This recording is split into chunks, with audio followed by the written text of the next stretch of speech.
Hello guys, welcome to Fiction Quest. So in this video, we will see, what if Naruto is summoned to Fairy Tail and becomes the Dragon King with a harem? If you enjoy these kinds of stories, don't forget to show us some love by hitting the like button and subscribing to the channel. Your support means the world to us. Now, let's start the story. Chapter 1. A Maelstrom in Magnolia. The air tasted of ozone and blood. Rain, heavy and relentless, slicked the cobblestones of Magnolia's outer market district, turning the street into a dark, churning river. For the mages of Fairy Tail, it was just another backdrop to a fight that had gone sideways. Master, Urza Scarlet screamed, her voice a raw tear in the symphony of crashing spells and roaring thunder. She was locked in a desperate clash, her Heaven's Wheel armor spinning a vortex of blades against a hulking brute whose skin had the consistency of granite. Every sword that connected sent a jarring shockwave up her arms, but she didn't relent. She couldn't. Not while the old man was in trouble. Across the ruined plaza, Makarov Drayar, the guild master of Fairy Tail, was on one knee. A jagged shard of black crystal protruded from his shoulder, pulsing with a necrotic light that seemed to drink the very color from his skin. His own titan magic flickered, his giant form shrinking back to its natural, diminutive size with a pained groan. Standing over him was a man in a long, tattered coat, his face a mask of cruel satisfaction. He was Gregor, master of the Iron Vulture Guild, and his void-make magic was a terrifying thing to behold. He didn't create ice or swords, he created emptiness, shaping spears of pure nothing that didn't just pierce, but erased. "It's over, old man," Gregor sneered, his voice like grinding stone. He raised a hand, and the air around it warped, coalescing into another black spear. "Fairy Tail's era of foolish sentiment ends today. Your guild is a disease, and I am the cure." Fire dragons roar. Natsu Dragneel's voice was a bellow of pure rage. A torrent of flame erupted from his lungs, a raging inferno that should have incinerated Gregor on the spot. But the dark mage just laughed. Waving a dismissive hand, a perfect circle of blackness appeared before him, swallowing the fire whole without a sound, without a flicker. "Your fire is bright, salamander," Gregor mocked, not even bothering to look at Natsu. "But even the brightest flame is extinguished in a vacuum." Gray Fullbuster, shirtless despite the chilling rain, slammed his palms on the wet ground. "Ice make prison." A cage of thick, jagged ice shot up from the stones, intending to trap Gregor. It was a futile gesture. The black spear in Gregor's hand pulsed once, and the ice cage simply ceased to exist. Its component parts vanishing as if they had never been. Hope was beginning to curdle into desperation. Lucy Heartfilia, huddled behind the remnants of a fountain with a shivering clue, fumbled for another gate key. Her hands trembling. Even Mirajan, who had entered her Satan soul form, was struggling against Gregor's top lieutenants, her demonic power clashing against their coordinated assault. They were outnumbered, outmaneuvered, and for the first time in a long time, truly outmatched. Makarov looked up, his vision blurring. He saw his children fighting, bleeding, and refusing to yield. A fierce, defiant pride swelled in his chest, warring with the encroaching cold from the void crystal. "You will not break them," he rasped, his voice a ghost of its usual boom. Gregor chuckled, a low, ugly sound. "They're already broken. They just don't know it yet." He lowered the point of the void spear, aiming it directly at Makarov's heart. "But you'll be the first to fall." A message to the world. Time seemed to slow. Urza saw the motion, her eyes widening in horror. She shoved her opponent away with a desperate surge of strength and tried to requip, to move, to do something. Natsu and Gray charged, reckless and furious. It wouldn't be enough. They were too far. And then the world screamed. It wasn't a sound one heard with their ears, but with their soul. The sky, already, a bruised purple and black from the storm, was torn asunder. A jagged, bleeding rift of impossible colors opened directly above the plaza. It wasn't a gate, it was a wound, ripped into the fabric of reality itself. From this wound, something shot out. It wasn't a person, not at first. It was a sound, a high, piercing shriek that dwarfed the thunder. It was a shape, a spinning disk of pure, blinding white energy, ringed with four massive, curved blades of wind that chewed at the very air, leaving trails of distorted space in their wake. The thing, the attack, was aimed at the heavens from which it came, but its trajectory was falling. It descended upon the battlefield like a vengeful god's discus. Gregor, his killing blow forgotten, looked up, his arrogant sneer replaced by a slack-jawed disbelief. What, in the name of Zirf? He never finished the question. The spinning vortex of death wasn't aimed at him, or at anyone. It was simply falling, but its sheer presence was an unmaking. The rain vaporized 100 feet from it. The cobblestones below it cracked and then sublimated into dust. The air itself shrieked as it was shredded on a molecular level. And then, just behind it, a figure tumbled out of the rift. A flash of orange and black, a spiky mop of blonde hair, and a yell of pure, unadulterated confusion. What the? Where's Kagaya? The boy, he looked no older than a young man, was falling. His eyes, a startling blue, were wide with shock. He saw the world below him, the rain, the ruined buildings, the strange people frozen in mid-battle, and his combat instincts, honed over 1,000 life or death struggles, took over. In mid-air, he contorted his body, his hands flashing into a sign he didn't even have to think about. The gargantuan, screaming shuriken of wind abruptly changed course. It tilted, obeying an unseen command, and instead of plowing into the center of the plaza, it shot horizontally, directly towards Gregor and the cluster of iron vulture mages behind him. Gregor had a single moment of cognitive function. In that moment, he knew, with a certainty that chilled him more than any ice, that his void-make magic was useless. You couldn't create a vacuum. To swallow something that was already shredding the very concept of space. He tried to erect a shield of nothingness, a desperate, final act of self-preservation. It was like trying to stop a tsunami with a paper fan. The Rasenshuriken, for that is what it was, did not explode in a conventional sense. Upon impact, it simply expanded. A dome of white, crackling energy and countless microscopic wind blades erupted outwards, engulfing Gregor and 24 of his elite mages. There was no grand boom, only that deafening, soul-rattling shriek that intensified for a single, eternal second.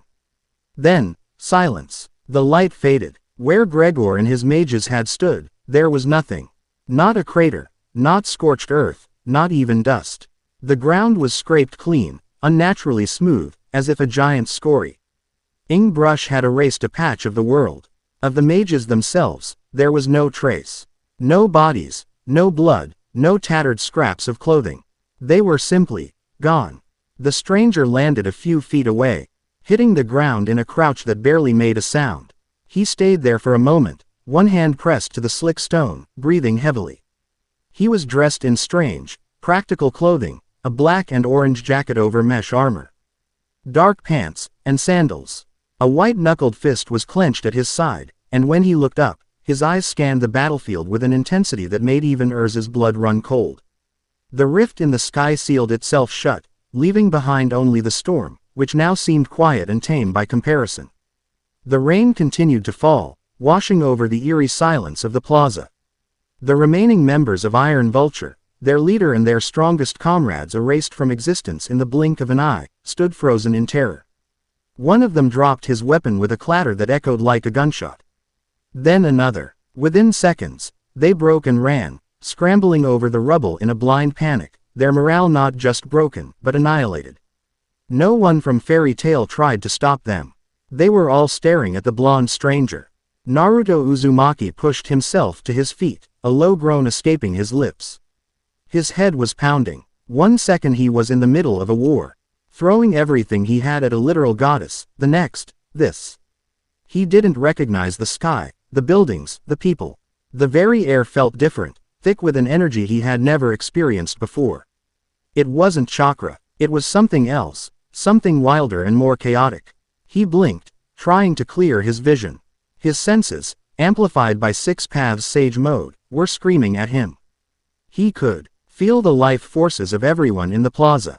The battered, weary, but fiercely resilient energies of the group with the strange emblem, and the fading, panicked sparks of the ones who were running. He could also feel the pained, flickering life of the old man on the ground. Instinct took over once more. He saw the black crystal in the old man's shoulder, felt the life-draining poison it was emitting. Before anyone could react, he was a blur of orange and black. He appeared at Makarov's side, his movements so fast he seemed to teleport. The fairy tale mages tensed. Natsu's fists ignited. Gray's hands frosted over. Urza re-equipped into her adamantine armor, a defensive bastion against any threat. "Stay back," she commanded, her voice ringing with authority. Naruto ignored her. He didn't understand the words. But he understood the tone. Hostility. Caution. He didn't have time for it. He placed a hand, glowing with a soft, green energy, over the crystal in Makarov's shoulder. The Necro-Sea magic of the void crystal fought against the gentle, life-affirming chakra of his mystical palm technique, but it was a losing battle. The black shard dissolved into harmless dust, and the wound beneath began to stitch itself closed. The flesh knitting together at a visible rate. Makarov gasped, color returning to his face. The cold, draining sensation was replaced by a comforting warmth that spread through his entire body. He stared up at the young man, whose face was a mask of intense concentration. He could feel the power rolling off him. It was immense, titanic, like standing at the base of a mountain that reached into the heavens. And yet, the energy currently flowing into him was gentle, controlled, and undeniably benevolent. Naruto pulled his hand back, satisfied. The immediate danger was gone. Now, he could deal with the potential threats around him. He stood up slowly, turning to face the armored woman and her companions. He held his hands up in a universal gesture of peace, a wary but open expression on his face. This was the moment he realized he couldn't understand a single word they were saying. "Who are you?" Urza demanded, her sword pointed at his chest. "Where did you come from?" Naruto just tilted his head, his brow furrowed in confusion. He replied in his own language, his voice clear and strong despite the situation. "I don't understand. Where am I? What is this place?" The communication breakdown was immediate and absolute. Natsu, never one for patience, stomped forward. "He's ignoring you, Urza. Let me knock some sense into him." "Hold, Natsu," Makarov said, his voice weak but firm. He pushed himself into a sitting position, his eyes never leaving Naruto. "He just saved my life.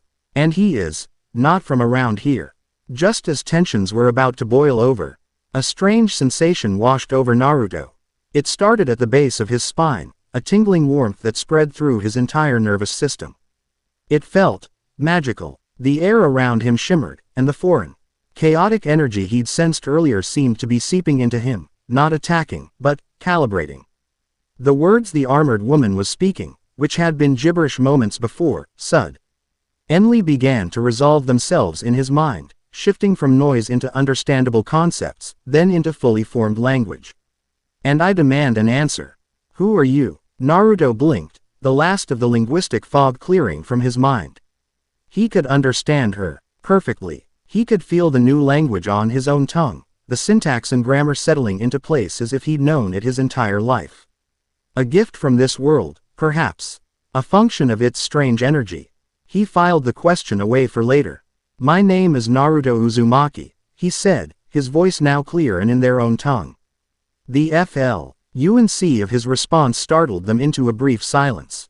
"As for where I came from, I'm not entirely sure. Things got a little complicated. In a realm outside of time and space, a being of immense power and crystalline perfection stirred upon its throne. The celestial king, warden of magic's laws and keeper of the cosmic balance, did not so much as open its eyes, for it saw all things at all times. It perceived the flow of magic throughout Earth-land as a grand, intricate symphony, each spell a note, each mage an instrument. For millennia, the symphony had played on, predictable, orderly, and beautiful in its rigid structure. But just now, a new sound had been introduced. It was not a note. It was a cacophony. A screaming, chaotic, utterly foreign power had punched a hole through the heat music of reality and landed squarely in the middle of the orchestra. It was a power that did not obey the laws of magic, for it was not born of them.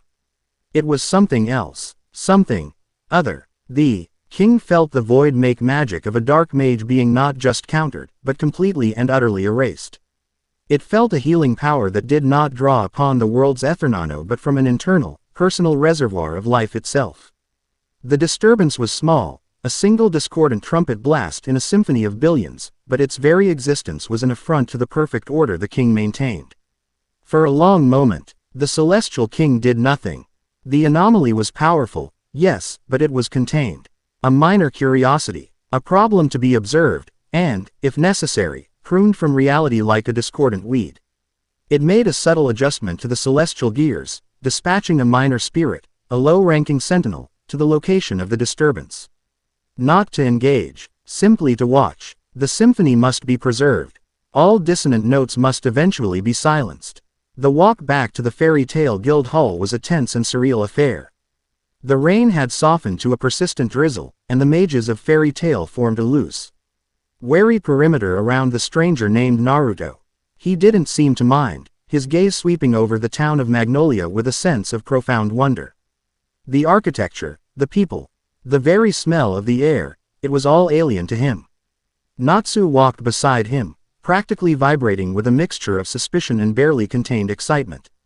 So, that giant spinny ball thing, he began, unable to hold his curiosity in any longer. What was that? Was that Dragon Slayer magic? It felt way stronger than my fire. Naruto glanced at the pink-haired young man. He could feel a strange, warm energy from him. Something primal and fiery. It's called a Rasenshuriken. It's a wind-style jutsu. And, what's a Dragon Slayer? Gray, walking on his other side, scoffed. You take OU. An entire dark guild in 5 seconds, but you don't know what a Dragon Slayer is. Who are you kidding? I'm not kidding, Naruto replied, his tone even. Where I come from, we have shinobi, not mages. We use chakra, not whatever it is you guys use. He could feel it all around him now, the ethernano in the atmosphere. It was like the natural energy he used for Sage Mode, but less refined, more untamed. Urza walked just behind him, her eyes fixed on his back. She had re-equipped into her standard Heart Cruise armor, but she was no less on guard. His power was undeniable. She had seen him move, felt the pressure of his presence. It was a power that dwarfed even the masters, perhaps even that of the 10 wizard saints. But it was his demeanor that truly intrigued her. There was no arrogance in him, no malice. Just a sense of deep, bone-deep weariness hidden behind a mask of confident alertness. He carried himself like a soldier who had just stepped off a battlefield that had lasted for years. They reached the massive, castle-like structure of the Fairy Tale Guild Hall. The doors were thrown open, and the mages inside, having heard the commotion, spilled out. When they saw the state of their returning comrades, battered and bruised but largely unharmed, cheers erupted. But the cheering died down as they noticed the stranger in their midst, and the solemn expressions on the faces of their strongest members. Inside, the atmosphere was thick with questions. Makarov, now fully healed but emotionally drained, sat on the bar, looking down at the blonde newcomer who stood in the center of the main hall. The rest of the guild kept their distance, whispering amongst themselves. Tell me everything, boy, Makarov said, his voice now carrying its usual weight of authority. And don't leave anything out. So, Naruto told them. He spoke of Konoha, the Hidden Leaf Village. He spoke of being a ninja, of his friends, of the 4th Great Ninja War. He spoke of fighting a woman who could create and destroy dimensions, of a final, desperate clash of power that must have been what threw him across worlds. He left out the parts about the tailed beasts and the demon fox sealed inside him. They were wary enough of him as it was. No need to add, human monster container, to the list. The guild members listened in stunned silence. To them, it sounded like a fantastical story, a children's airy tale of shadow clone tricks and elemental powers wielded through hand signs instead of magic circles. But they had all seen what he could do. They had seen the clean-swept ground where an entire guild used to be. When he finished, a heavy silence hung in the hall. A different world, Lucy whispered, her eyes wide. Is that even possible? It would explain the strange energy he emits, Mirajan said softly from behind the bar. Her usual gentle smile replaced by a look of thoughtful analysis. It's not magic. It's something else. Naruto looked at their faces, incredulous, suspicious, awestruck. He felt a familiar pang of loneliness. He was an outsider again, a freak with powers no one understood. He squared his shoulders, a lifetime of experience keeping the despair at bay. Look, I don't know how I got here. And I don't know how to get back, he said, his voice cutting through the murmuring. All I know is that your enemies were about to kill your old man, so I stopped them. I don't want any trouble. If you can help me find a way home, I'd appreciate it. If not, well, I guess I'll figure it out on my own." Makarov stroked his long, white mustache, his shrewd eyes studying Naruto intently. This boy, this man, was a living cataclysm. A force of nature in human form. To let him wander the world on his own, confused and lost, would be dangerously irresponsible. He could be a threat, yes. But he could also be an ally. And Makarov's gut, which had guided him for decades, told him that Naruto Uzumaki, for all his terrifying power, had a good heart. He had seen it in the way he had healed him without hesitation. "You have nowhere to go," Makarov stated, his voice echoing in the silent hall. "A man from another world, with no knowledge of our ways, no money, no home. You are adrift." Naruto just nodded, his expression grim. "Looks that way. Then, for now, you will stay here," Makarov declared. A wave of shocked gasps and protests swept through the guild. "Master, are you serious? We don't know anything about him. He could be a spy." Makarov silenced them with a raised hand. "He saved my life. He saved all of our lives. In Fairy Tail, we repay our debts. He will stay with us, as our guest, until he can find his way home. He will be given food, shelter, and our protection. In return," he looked directly at Naruto, "you will cause no trouble for my guild or this town. And you will lend us your strength if we should ever need it. Do we have an agreement?" Naruto looked around the hall, at the sea of wary faces. He then looked at the small but formidable old man who was offering him a lifeline. It was more than he'd had in his own village for most of his childhood. A place to belong, even temporarily. A slow, genuine smile spread across his face, the first one they had seen. It was a smile that transformed his features, chasing away the weariness and revealing a warmth as bright as the sun. "You've got a deal, Gramps." The use of the familiar nickname shocked another silence into the guild, before it was broken by a single, loud laugh. Natsu Dragneel was grinning from ear to ear, his earlier suspicion replaced by pure, unadulterated excitement. "All right, I get to fight him," he roared, his fists catching fire. Urza simply sighed, but a small, almost imperceptible smile touched her lips. This was going to be interesting. She watched Naruto as he was immediately swarmed by the more curious and less cautious members of the guild. He looked overwhelmed for a second, then he laughed, a loud, boisterous sound that seemed to fit right in with the chaos of the hall. For the first time since he'd been ripped from his world, Naruto Uzumaki felt a flicker of something he hadn't expected to feel again so soon. Hope. Chapter 1 End. Chapter 2. The Sage and the Titania. The sound of an explosion was the alarm clock in Fairy Tail. This was a truth Naruto Uzumaki had come to accept in the weeks since his abrupt arrival. This particular explosion, however, was immediately followed by a roar of frustration and the distinct crunch of ice being shattered. In the vast training field behind the guild hall, Naruto stood with his eyes closed, a faint smile playing on his lips. He wore a simple black shirt and pants provided by the guild, a far cry from his usual shinobi attire, but comfortable nonetheless. The morning sun was warm on his face, and the air was alive with the thrum of Ethernano. It was a strange, vibrant energy he was slowly getting used to. "Hold still, damn it!" Natsu Dragneel yelled, his fists wreathed in roaring flames. He shot forward like a rocket, aiming a haymaker that could dent steel. At the last possible second, Naruto took a single, fluid step to the left. Natsu's fist sailed past his head, the heat from the flames washing over him harmlessly.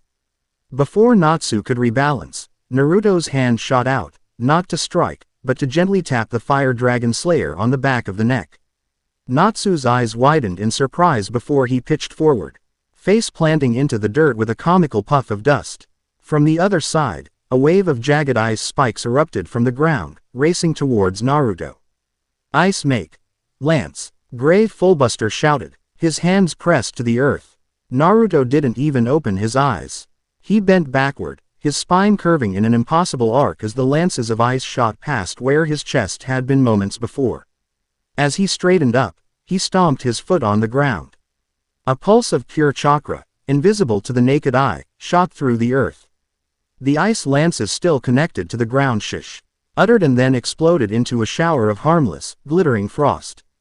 Gray stared, dumbfounded. He didn't even touch them.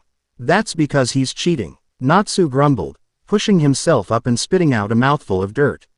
No one can move that fast with their eyes closed. Naruto finally opened his eyes, their blue depths calm and clear. I don't need my eyes to see you, Natsu. Your energy burns like a bonfire. And Gray, yours is as sharp and cold as a winter morning. It's easy to track when you know what to feel for. He was using a rudimentary form of his Sage Mode's sensory perception. A skill he had honed to a razor's edge in a world of stealth and deception. Here, against mages who announced their attacks with booming yells and flashy displays of power, it was almost laughably easy. This had been their routine for the past few days. Natsu and Gray, driven by a mixture of pride and competitive spirit, would challenge him.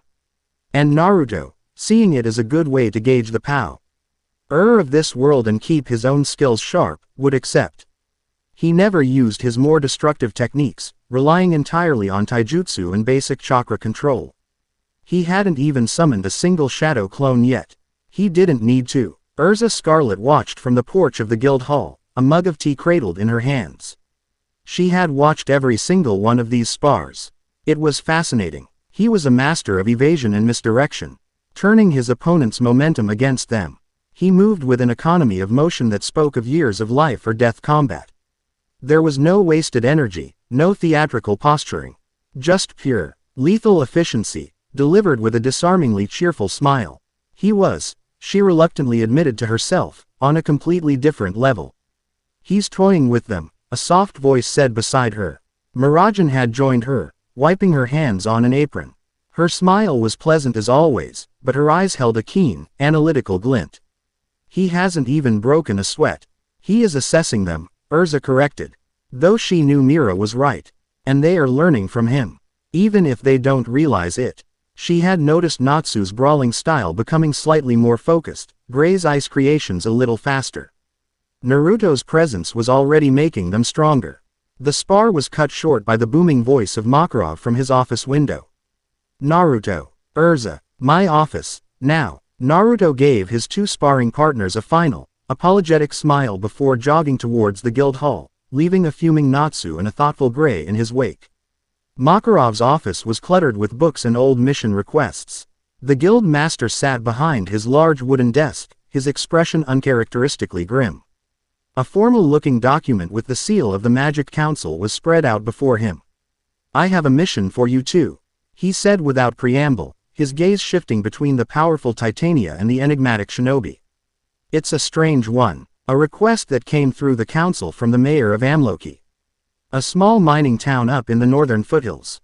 He pushed the document across the desk. Urza picked it up, her eyes scanning the text quickly. Reports of magical evaporation. She read aloud, her brow furrowing. Citizens are finding their magical abilities weakening, and in some cases, disappearing entirely. The council's preliminary investigation found no evidence of a curse or a magic sealing spell. Quote, Naruto leaned over her shoulder to read. So their magic is just vanishing, fading away like water in the sun, Makarov confirmed, his fingers steepled. Amloki is a town built on magic. Their mining operations rely on earth mages. Their defenses are run by elemental lacrima. Without magic, the town will die. The people are beginning to panic. Urza's expression hardened. The thought of losing one's magic was a fate worse than death for any mage. It was the loss of one's very identity. This is a serious threat. I will depart immediately. You will go with him, Makarov said, nodding towards Naruto. Both Urza and Naruto looked at the master in surprise. Master, with all due respect, Urza began, her tone professional but questioning, while Naruto-san is undeniably powerful. This sounds like a mission requiring investigation and a deep understanding of magic, not brute force. And that is precisely why he is going, Makarov countered, his gaze sharp. Whatever is happening in Amloki is something the council's best magical sensors couldn't figure out. Naruto's abilities are not magical. He sees the world in a way we do not. His chakra may allow him to perceive something that our mages are blind to. Besides, he added, a wry look on his face, if you do find the one responsible, a little, brute force, might come in handy. Naruto, for his part, was intrigued. A mystery that stumped this world's best magic users. It sounded like a challenge. And a chance to get out and see more of this strange new world. I'm in, he said with a nod. It's about time I started earning my keep around here. Urza looked at Naruto, then back at Makarov. The master's logic was sound. And she couldn't deny that having Naruto as backup was a reassuring thought. Very well, master. We will depart within the hour. As they turned to leave, Makarov called out, one more thing. They stopped and turned back. The council report also mentioned some geological anomalies in that region. Minor tremors, unseasonal shifts in weather patterns. Probably nothing, but stay sharp. There's something strange happening in the north. The train ride to Amloki was a study in contrasts. Urza was all business, sitting ramrod straight as she meticulously studied a map of the region, her scarlet hair a stark slash of color against the drab interior of the train car. Naruto, on the other hand, was practically plastered to the window, his face alight with a childlike wonder as he watched the Fiori countryside roll by. The landscapes were breathtakingly beautiful, from lush green forests to sweeping mountain ranges that clawed at the sky. It was so much more vibrant and peaceful than the war-torn lands he had left behind. You've never been on a train before? Urza asked, her curiosity finally getting the better of her stoicism. She had noticed him marveling at the simplest things since his arrival. Nope, he replied without turning from the window. We have them in my world. But I was kind of busy for the last few years. Never really had the chance to just ride one. He paused, his reflection in the glass showing a more somber expression. It's nice, just watching the world go by. An awkward silence settled between them. Urza felt a strange urge to break it. She was used to working with her teammates, with Natsu's recklessness, Gray's stubbornness, and Lucis' practicality. Naruto was an unknown quantity. He was powerful, yet he seemed to carry a hidden weight. Your armor, he said suddenly, turning to face her. You can change it, right? I saw you do it in the fight. Requip, you called it. Urza was taken aback by the direct question but nodded. Yes, it is a form of spatial magic. I store my armors and weapons in a pocket dimension and can summon them at will. That's incredible, he said, his eyes shining with genuine admiration. So you're always prepared for any situation. That's some high-level strategic thinking. In my village, only a few shinobi were that versatile. The praise, so simple and sincere, caught her off guard. Most people were simply intimidated by her magic. They saw the power, the famous Titania. But Naruto seemed to see the skill and strategy behind it. A faint, almost imperceptible warmth touched her cheeks. It is merely a tool. One must know how to wield it effectively. A tool is only as good as the person using it. He countered with a grin. And from what I've seen, you're one of the best. She found herself at a loss for words, a rare occurrence for Urza Scarlet. She simply read her throat and turned her attention back to the map, though she found she wasn't really seeing the lines and names anymore. They arrived in Amloki as the sun began to set, painting the sky in hues of orange and purple. The beauty of the sunset did little to dispel the oppressive gloom that hung over the town like a shroud. The streets were mostly empty, the few people they saw shuffling along with hunched shoulders and listless expressions. The town's magical lacrima lights, which should have been glowing brightly, flickered with a pathetic, dying pulse. The very air felt thin, drained of the vibrant ethernano that saturated the rest of Fiori. The mayor, a portly man with a perpetually worried expression, met them at the station. Thank the heavens, mages from Fairy Tale, he said, his voice trembling with a mixture of hope and fear. It's getting worse. Every hour, it's like the town's heart is beating slower. Tell us what you know, Urza said, her tone all business. It started 2 weeks ago. The mayor explained as he led them through the dreary streets. A tingle, that's how it began. Like your arm falling asleep. Then, mages found their spells weakening. Simple earth Sha, ping that used to be second nature now requires immense concentration. Now, many can't even summon a spark. They're just normal. The word hung in the air, a curse in a world defined by magic.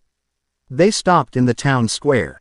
In the center stood a large, ornate fountain, now bone dry. A group of townsfolk were gathered there, their faces etched with despair. One man held his hands out, his lips moving in a silent incantation. A look of desperate concentration on his face. Nothing happened. He finally slumped in defeat, a sob escaping his lips. Urza's hands clenched into fists. This was a cruel, insidious attack. It didn't just harm people, it stole their spirit.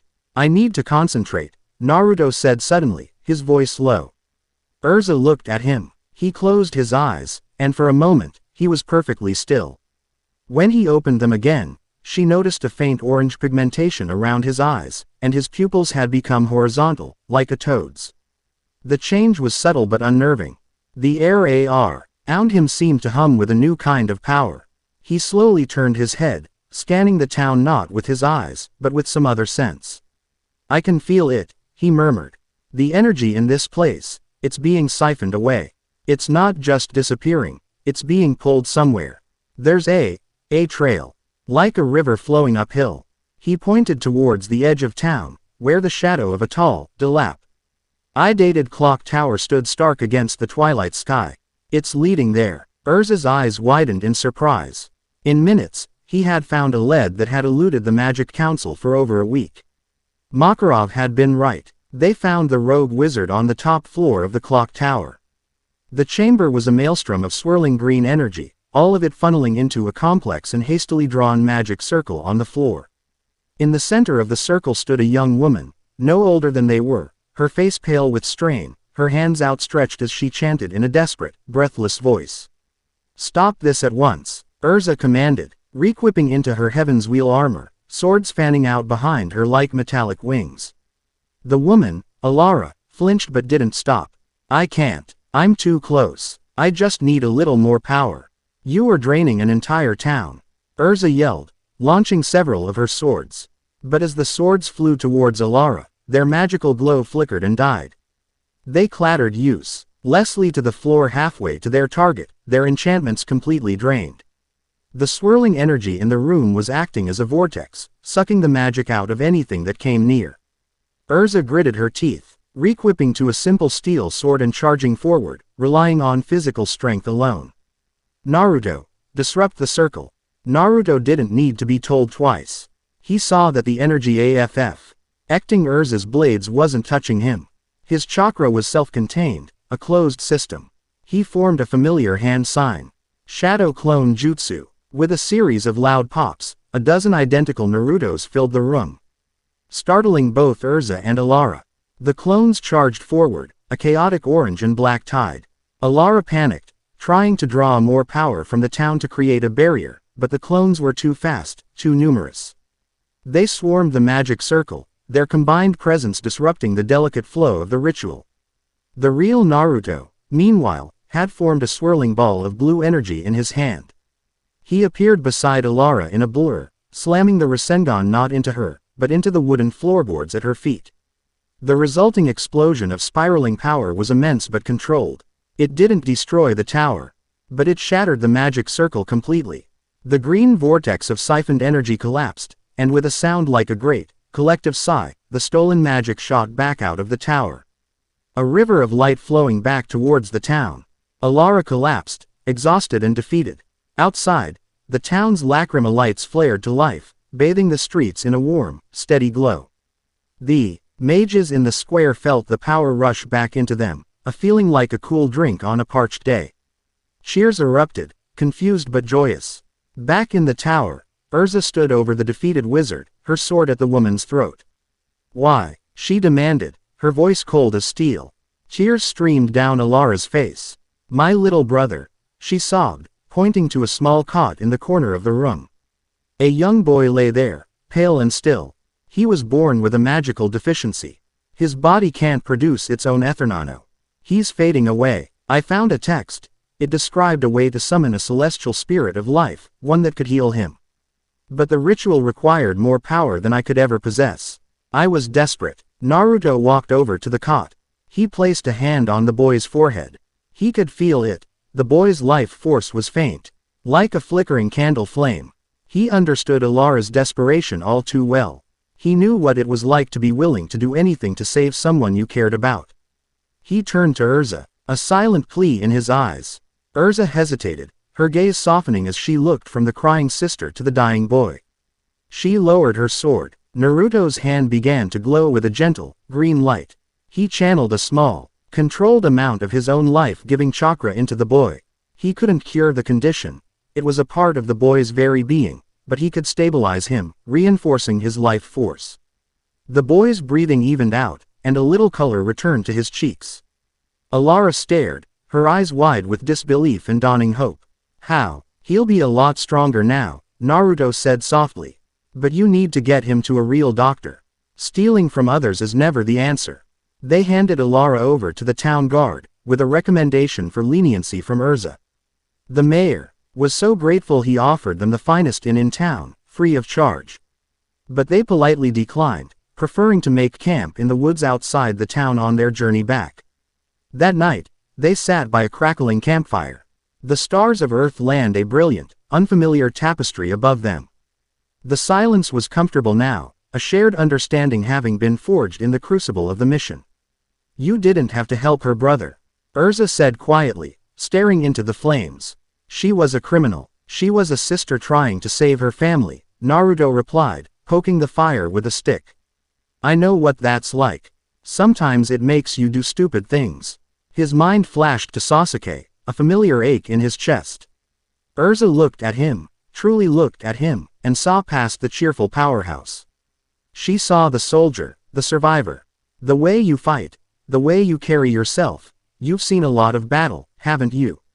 Naruto's smile was sad, more than enough for one lifetime. He looked up at her, his blue eyes reflecting the firelight.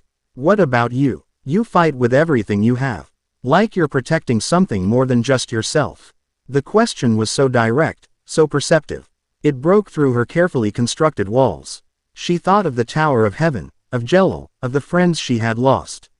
Of the armor she had worn around her heart for so long. And for some reason, sitting here with this stranger from another world, she felt safe enough to take a piece of it off. Her voice was barely a whisper. When I was a child, I was a slave. We were forced to build a tower, a terrible place. I had to be strong to survive.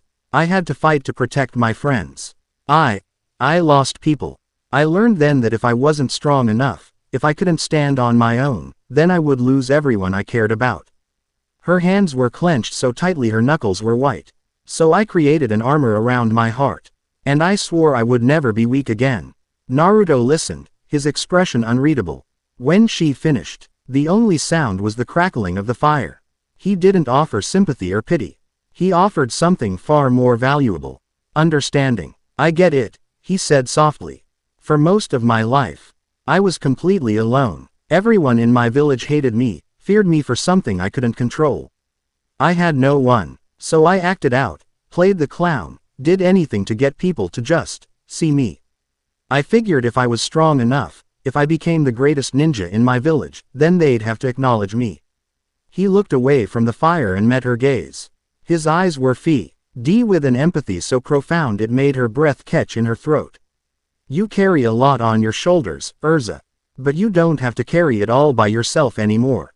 He offered her a small, gentle smile. I promise. For the first time since she was a child, Urza Scarlet felt the armor around her heart crack. And she didn't feel weak. She felt seen. Chapter 2 End. Chapter 3.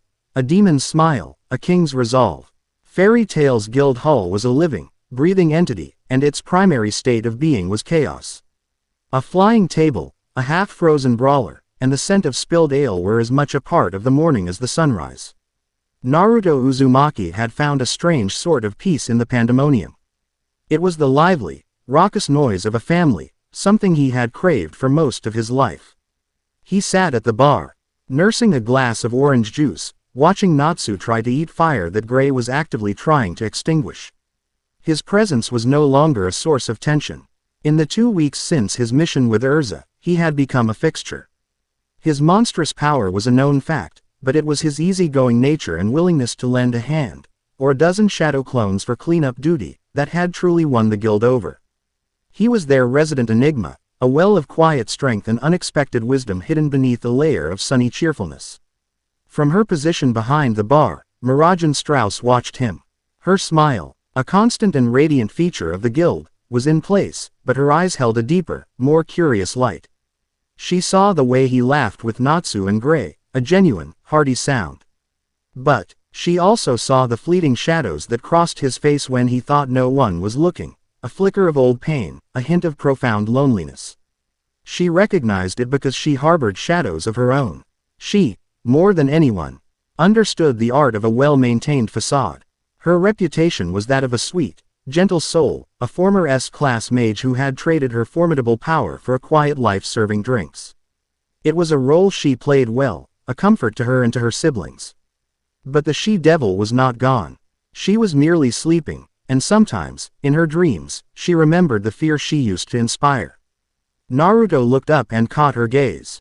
He gave her a simple, friendly wink, and the unexpected gesture made her perfect smile falter for a fraction of a second. He saw more than the others. She was sure of it. While most were awed by his power, she was intrigued by the quiet control he held over it. It was like a leviathan kept on a silk leash, and she found herself wanting to understand the man holding the tether. Their silent exchange was interrupted by the creak of the master's office door opening. Makarov stood there, a serious expression on his face, holding a worn piece of parchment.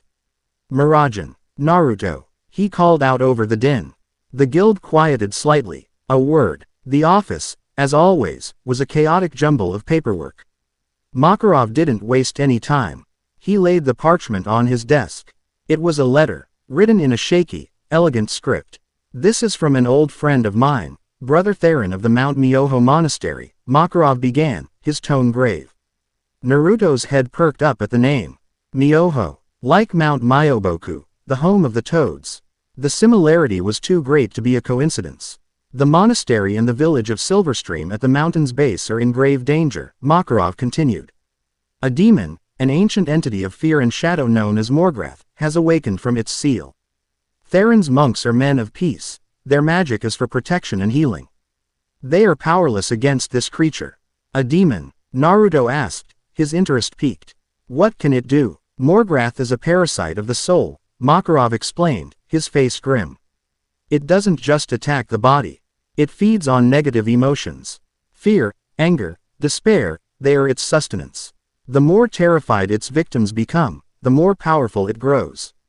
The monks who have tried to face it have been overwhelmed. Their own anxieties turned into weapons against them." Miragen's pleasant expression had vanished, replaced by a look of cold seriousness.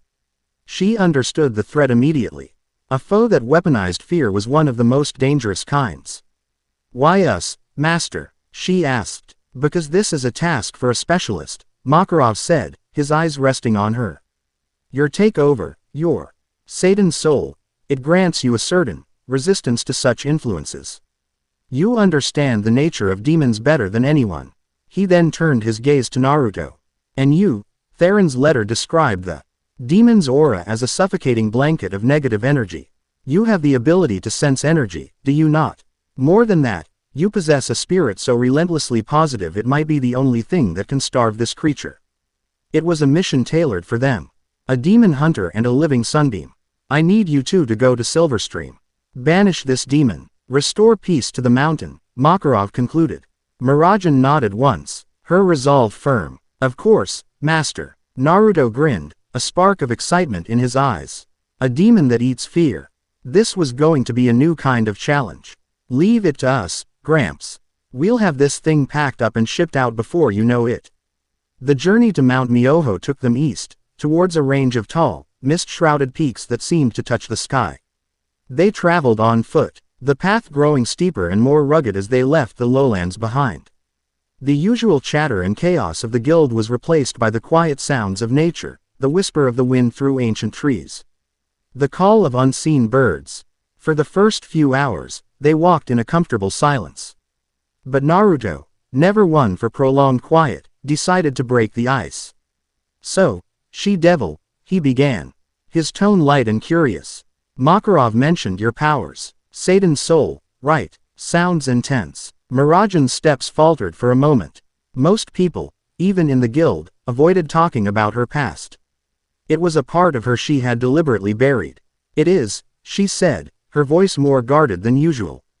It's a powerful magic, but it's not something I use anymore. Why not? Naruto asked, his question simple and devoid of judgment. Miragen sighed, a soft, melancholic sound.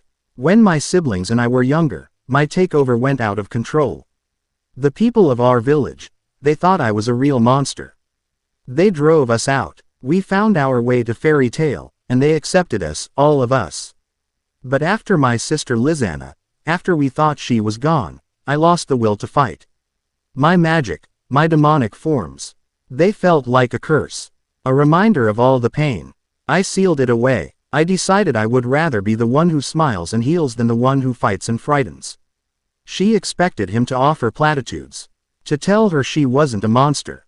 Instead, he was silent for a long moment, his gaze fixed on the path ahead. I know what that's like, he said finally, his voice quiet. To have something inside you that makes people look at you with fear. Something you didn't ask for, something you can't get rid of. Miragen stopped walking and turned to look at him. He had paused as well, his back to her. But she could see the tension in his shoulders.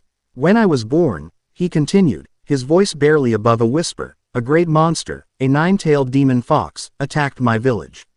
My father, he sealed it away to save everyone. He sealed it inside his newborn son. Me, he turned to face her, and for the first time, she saw the full weight of the loneliness he carried. His blue eyes were like a stormy sea. For my entire childhood, I was treated like I was the monster. The adults whispered behind my back. The other kids were told to stay away from me. I was completely alone. That power inside me, I hated it. I thought it was a curse, just like you did. Miragen's breath hitched. She had sensed a hidden pain in him, but this was a burden she couldn't have imagined. To be hated not for what you've done, but for what you are. What changed? She asked, her voice soft. I did, he said, a faint smile touching his lips. I had teachers, friends, who looked past the demon and saw me. And eventually, I learned to talk to the fox inside. His name is Kurama. He's grumpy, stubborn, and a pain in the ass, but he's not a monster. He's just power. And like you said, power is just a tool. It's the heart of the wielder that decides if it's used for good or for evil. He took a step closer to her, his gaze direct and filled with a profound understanding. Your Satan's soul isn't a curse, Miragen. It's a part of you. The part that was strong enough to protect your brother and sister when no one else would. You shouldn't hate it. You shouldn't fear it. His words struck a chord deep within her, resonating with a truth she had tried to deny for years. He didn't just understand, he had lived it. He wasn't looking at her as the gentle barmaid or the fearsome she-devil. He was looking at her, all of her, and accepting every part. A single tear traced a path down her cheek. She quickly wiped it away, but Naruto saw it. He didn't comment, just read her a reassuring smile that was as warm and bright as the sun. They continued their journey, the silence between them no longer just comfortable, but filled with a new, unspoken bond. The village of Silverstream was worse than they had imagined. A thick, cloying mist, cold and unnaturally still, clung to the ground. The air itself felt heavy, infused with a palpable aura of dread that made the hairs on Naruto's arms stand on end. Doors were barred, windows were shuttered, and the silence was absolute. It was a village holding its breath. As they entered the main square, the mist coalesced before them. It swirled and thickened, taking on a vaguely humanoid shape with long, grasping tendrils of shadow and a pair of malevolent, glowing red eyes. A low hiss slithered through the air, a sound that seemed to worm its way directly into their minds. More little mages, the voice whispered, dripping with ancient malice. Come to feed my glorious despair. This was Morgrath. Stay focused, Mira, Naruto said, his body tensing. He closed his eyes, activating Sage Mode. The world exploded into a tapestry of energy. He could feel the faint, terrified sparks of life from the villagers hidden in their homes. And he could feel the demon, a vast, cold void of negative energy, with a churning, ravenous core. The demon focused its attention on Miragen. It sensed the immense demonic power dormant within her, and the insecurities that chained it. A perfect meal. The shadow tendrils shot towards her, but not to strike. They phased through her, and her eyes widened in horror. She was no longer in Silverstream. She was back in her old village. Elfman and Lizanna stood before her, their faces contorted in terror. "Monster!" Elfman screamed. "Get away from us!" Lizanna was crying, backing away from her in fear. The memory, twisted and poisoned by the demon's power, was crippling. "See," the demon hissed in her mind. "They fear you. They will always fear you. Your power brings only pain." Mirajan stumbled back, her hands flying to her head. The illusion was so real, so visceral. The old guilt, the old fear, it was all rushing back, a tidal wave threatening to drown her. "Mira, listen to me." Naruto's voice cut through the psychic assault like a kunai through paper. "It's a lie. It's feeding on your fear. Don't give it what it wants." She looked over at him. His face was calm, his eyes glowing with a fierce, unwavering confidence. He wasn't afraid, not of the demon, and not of her. "Your power is yours to command," his words from their journey echoed in her mind.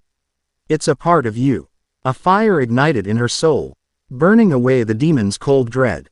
He was right. She had hidden this part of herself away for too long. She had let fear dictate who she was. "No more. You want to see a monster?" Mirajan whispered, her voice dangerously low. She looked up at the demon, and for the first time in years, the she-devil smiled. "Then let me show you one." A torrent of magical power erupted from her. The ground cracked beneath her feet, and a pillar of dark purple energy shot into the sky, tearing the mist asunder. Her form shifted, grew, and when the light faded, she was no longer the gentle barmaid. She was Satan's soul, Citri. Her hair was longer, wilder, flowing like a dark river. Demonic markings covered her body, and her feet were replaced with goat-like hooves. Flames erupted from her scant clothing, and her power was immense, oppressive, and utterly magnificent. This was a form she hadn't used since before Lizanna's death, a form that drew on every ounce of her demonic heritage. Morgrath, the Fear Eater, recoiled. For the first time in its ancient existence, it felt a flicker of something akin to fear itself. This was not the trembling, insecure power it had sensed before. This was the confident, controlled wrath of a queen embracing her throne. "My turn," Mirajan said, her voice a seductive, deadly purr. She moved, a blur of demonic grace, and slammed her fist into the demon's shadowy form. The impact created a shockwave that shattered the windows of the nearby houses. Morgrath shrieked, its form flickering. It was used to its prey cowering. It didn't know how to handle an opponent who met its malice with overwhelming force. "Shadow Clone Jutsu," Naruto yelled. 24 clones popped into existence, swarming the demon from all sides, their kunai and inches further disrupting its semi-corporeal form. "The core," Naruto shouted to Mira, pointing towards the center of the demon's chest where he could sense its energy was most concentrated. "Hit it there." Mirajan gathered a massive sphere of crackling demonic energy in her hands. At the same time, Naruto pushed past his clones, a spiraling sphere of pure, natural energy, a sage art, Rasengan, whirring in his palm. "Let's go," he yelled. They struck as one. Mirajan's demonic blast and Naruto's Rasengan hit the core at the exact same instant. It was a collision of polar opposites. The controlled darkness of a demon's soul and the pure, life-affirming energy of the world itself. Morgrath couldn't process the conflicting energies. It tried to absorb them, to feed on them, but it was like trying to drink from both a poisoned chalice and a holy spring at the same time. The demon swelled, its form destabilizing violently, before it erupted in a silent, brilliant flash of light, its final agony. Zed's shriek echoing only in the minds it had once tormented. As the light faded, the oppressive mist evaporated, revealing a clear, blue sky. The palpable aura of fear was gone, replaced by the clean, crisp air of the mountains.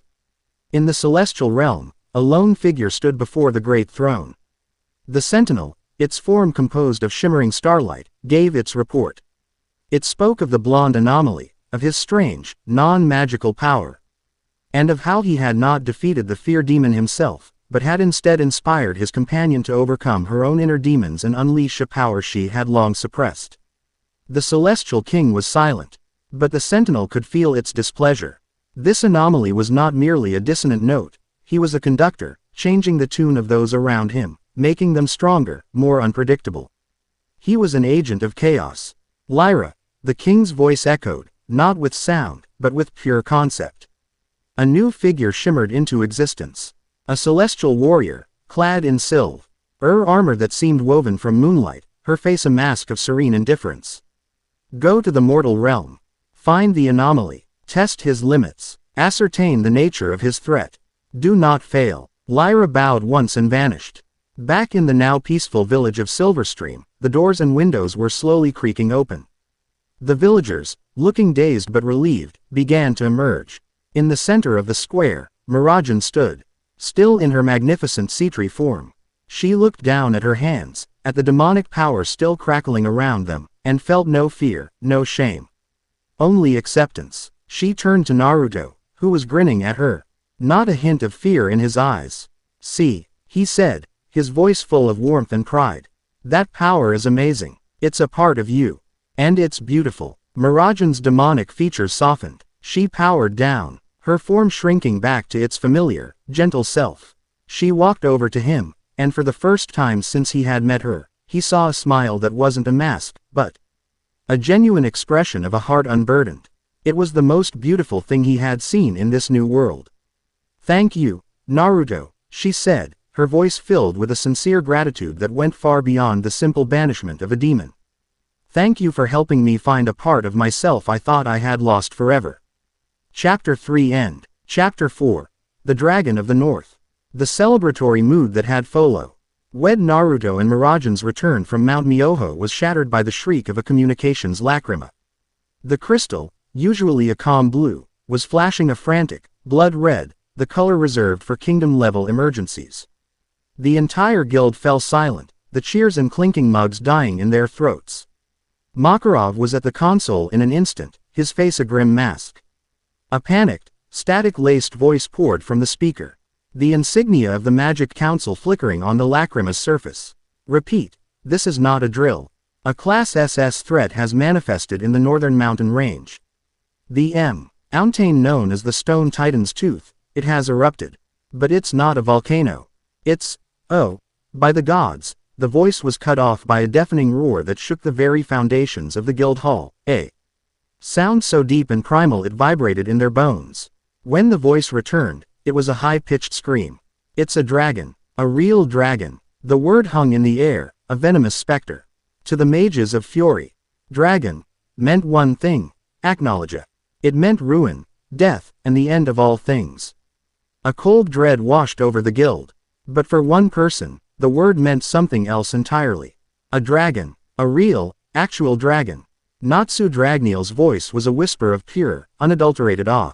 The fear that gripped the others was absent from his face, replaced by a manic, blazing excitement. The hunt he had been on his entire life, the search for his father Igneel, had just been given a new, tangible lead. Makarov's gaze swept across the hall, landing on his strongest children. "Urza, Natsu, Gray, Lucy," he barked, his voice leaving no room for argument. "You know the location. It's near where Naruto and Mira just were. I want you there yesterday." Then his eyes found Naruto, who was standing with a look of intense curiosity.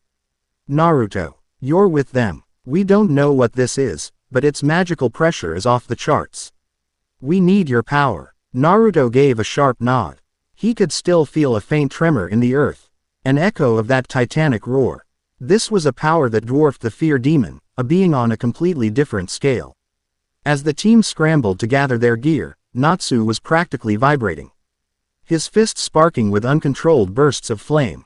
"I can't believe it. I'm finally gonna get some answers." Urza placed a firm hand on his shoulder. "Natsu, control yourself. This is not the time for excitement. If it is a dragon, it's the most dangerous enemy we have ever faced." "She's right, Flame Brain," Gray added, already pulling his shirt off out of habit. "This isn't one of your games." Naruto watched their exchange, a thoughtful expression on his face. He had faced beings of immense power, creatures of pure chakra that could level mountains. He wondered how this dragon would compare. The scene that greeted them upon arrival was one of apocalyptic devastation. The Stone Titan's Tooth was no longer a mountain. It was a jagged, hollowed-out crater, still oaking as if a god had taken a bite out of the world.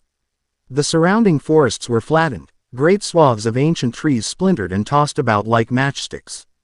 The very air was thick and heavy, crackling with a raw, untamed energy that made Naruto's sage mode senses scream in alarm.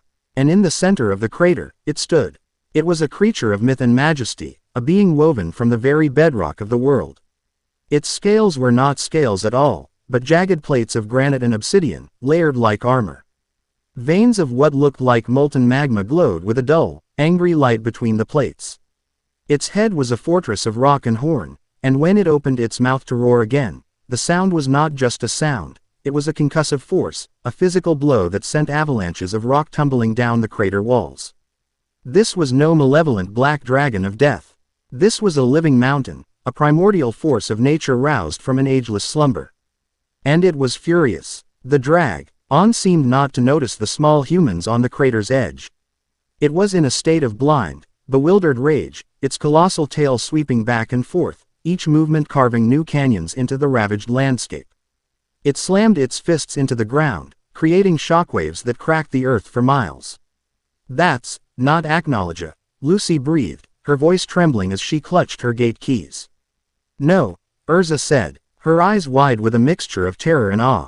"It's something else. Something old." Natsu didn't care. His instincts, the very core of his dragon slayer being, were screaming at him. He saw only a dragon, a target, a potential source of answers. "Hey, dragon," he roared, his voice impossibly loud. "I'm talking to you." With a guttural cry, he shot forward, his feet propelled by jets of flame. Fire Dragon's iron fist. His fist, wreathed in a roaring inferno, slammed into the dragon's ankle. The result was less than spectacular. The flames washed over the stone-like hide, barely leaving a scorch mark. It was like a child punching a castle wall. The dragon, for the first time, seemed to notice the flea buzzing at its foot. It lowered its massive head, its eyes, glowing with the light of the earth's core. Focusing on Natsu, it wasn't a look of anger. It was a look of pure, unadulterated annoyance. It didn't even bother with a proper attack. It simply flexed its leg, and the resulting tremor sent Natsu flying backward, tumbling head over heels through the air. "Natsu!" Gray yelled, slamming his hands on the ground. "Ice make." Cannon. A huge cannon of ice formed, launching a massive shell at the dragon's face. The shell shattered on impact, exploding into a cloud of harmless ice crystals. Urza re-equipped into her giant armor, her strength augmented tenfold, and threw the Demalivo lance. A spear designed to combat demons and dark creatures. The spear, which could pierce the toughest of magical defenses, simply bounced off the dragon's stony cheek with a metallic shriek. They were insects. Their strongest attacks were nothing more than minor irritations. The dragon had had enough of the pests. It raised a hand the size of a house, intending to swat them out of existence. "Everyone, fall back, now." Quote. Naruto's voice cut through their panic.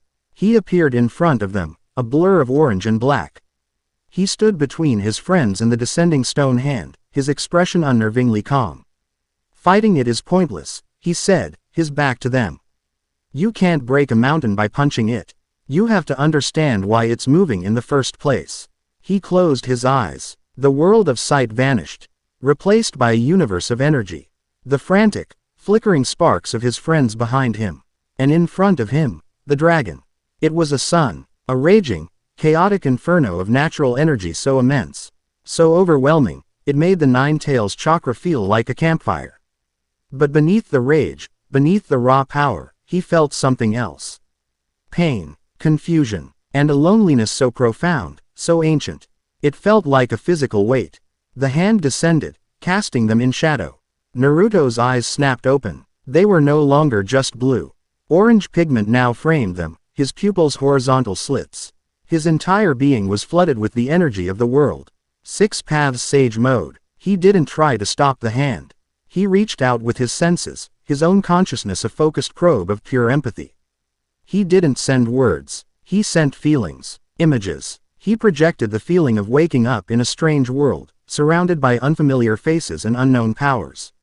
He showed the dragon his own loneliness as a child, the feeling of being an outcast. He didn't offer a challenge. He offered understanding. The colossal stone hand, inches from crushing him, stopped. The dragon flinched, its massive head recoiling as if struck. It felt the strange, tiny creature's thoughts. It was a sensation it hadn't experienced in millennia. A mind touching its own, not with the selfish demon DS of a summoner or the aggressive intent of a hunter, but with kinship. It paused its rampage, its molten eyes blinking slowly as it focused on the small golden figure who dared to stand before it. Who are you? The thought was not in any language, but a rumble of pure meaning that echoed directly in Naruto's mind. Naruto didn't answer with his name. He answered with his heart. He showed the dragon Kurama, the raging beast sealed within him. He showed it the hatred he had faced, the fear he had overcome. He showed it the bond he had forged with the fox, turning a monster into a partner. I am like you, Naruto projected. A power too great for this world to understand. The dragon was stunned into silence. This was truth. It lowered its head further, the ground trembling, until its massive, stony snout was level with Naruto. It could feel the strange, warm energy of the boy, so different from the Ethernano it knew, yet so powerful. Flashes of memory, not his own, flooded Naruto's mind. He saw a sky filled with dragons. A beautiful, terrible war. He saw a great Dragon King festival. He saw this very dragon, pierced by 100 black spears, falling into the earth, forcing itself into a deep slumber to heal. A slumber that had lasted for ages. Its name was Ignis, the Earth Shaker, and it had woken up from a nightmare of war to a world where it was the last of its kind. Its rage was not malice. It was the terrified scream of a lost child. Behind Naruto, the rest of the team could only watch in stunned disbelief. Natsu's jaw was hanging open, his fire extinguished. Urza stood frozen, her sword half drawn. They couldn't hear the mental conversation, but they could see the impossible happening before their very eyes. The raging, unstoppable force of nature was being calmed. A deep, primal sadness flowed from Ignis, a grief that had festered for centuries. They are all gone. Naruto felt a surge of empathy for the ancient creature. He knew what it was to be the last of your kind. Not all, he sent back, projecting an image of fairy tale, of Natsu, Gray, Urza, Mira, all of them. A different kind of family. A different kind of power. The raw, ambient draconic energy Chi poured off Ignis in waves was no longer chaotic. It was drawn to Naruto's own massive, perfectly controlled chakra. It was like a raging river finding a deep, calm ocean. As Naruto held their mental connection, a stream of this primordial, earthy energy flowed into him. It did not try to overwhelm him, it merged with him. He felt it infuse his very being, a fusion of his own life force with the raw, ancient magic of the Dragon King. His chakra coils resonated with a new, deeper hum. It was the power of the earth, the strength of stone, the fire of the world's core. It was a subtle but profound transformation. Ignis, its rage now spent, its grief now shared, finally grew calm. It looked at the small being before it, no bigger than one of its claws, and felt a connection it had thought forever lost. This boy was not a dragon slayer.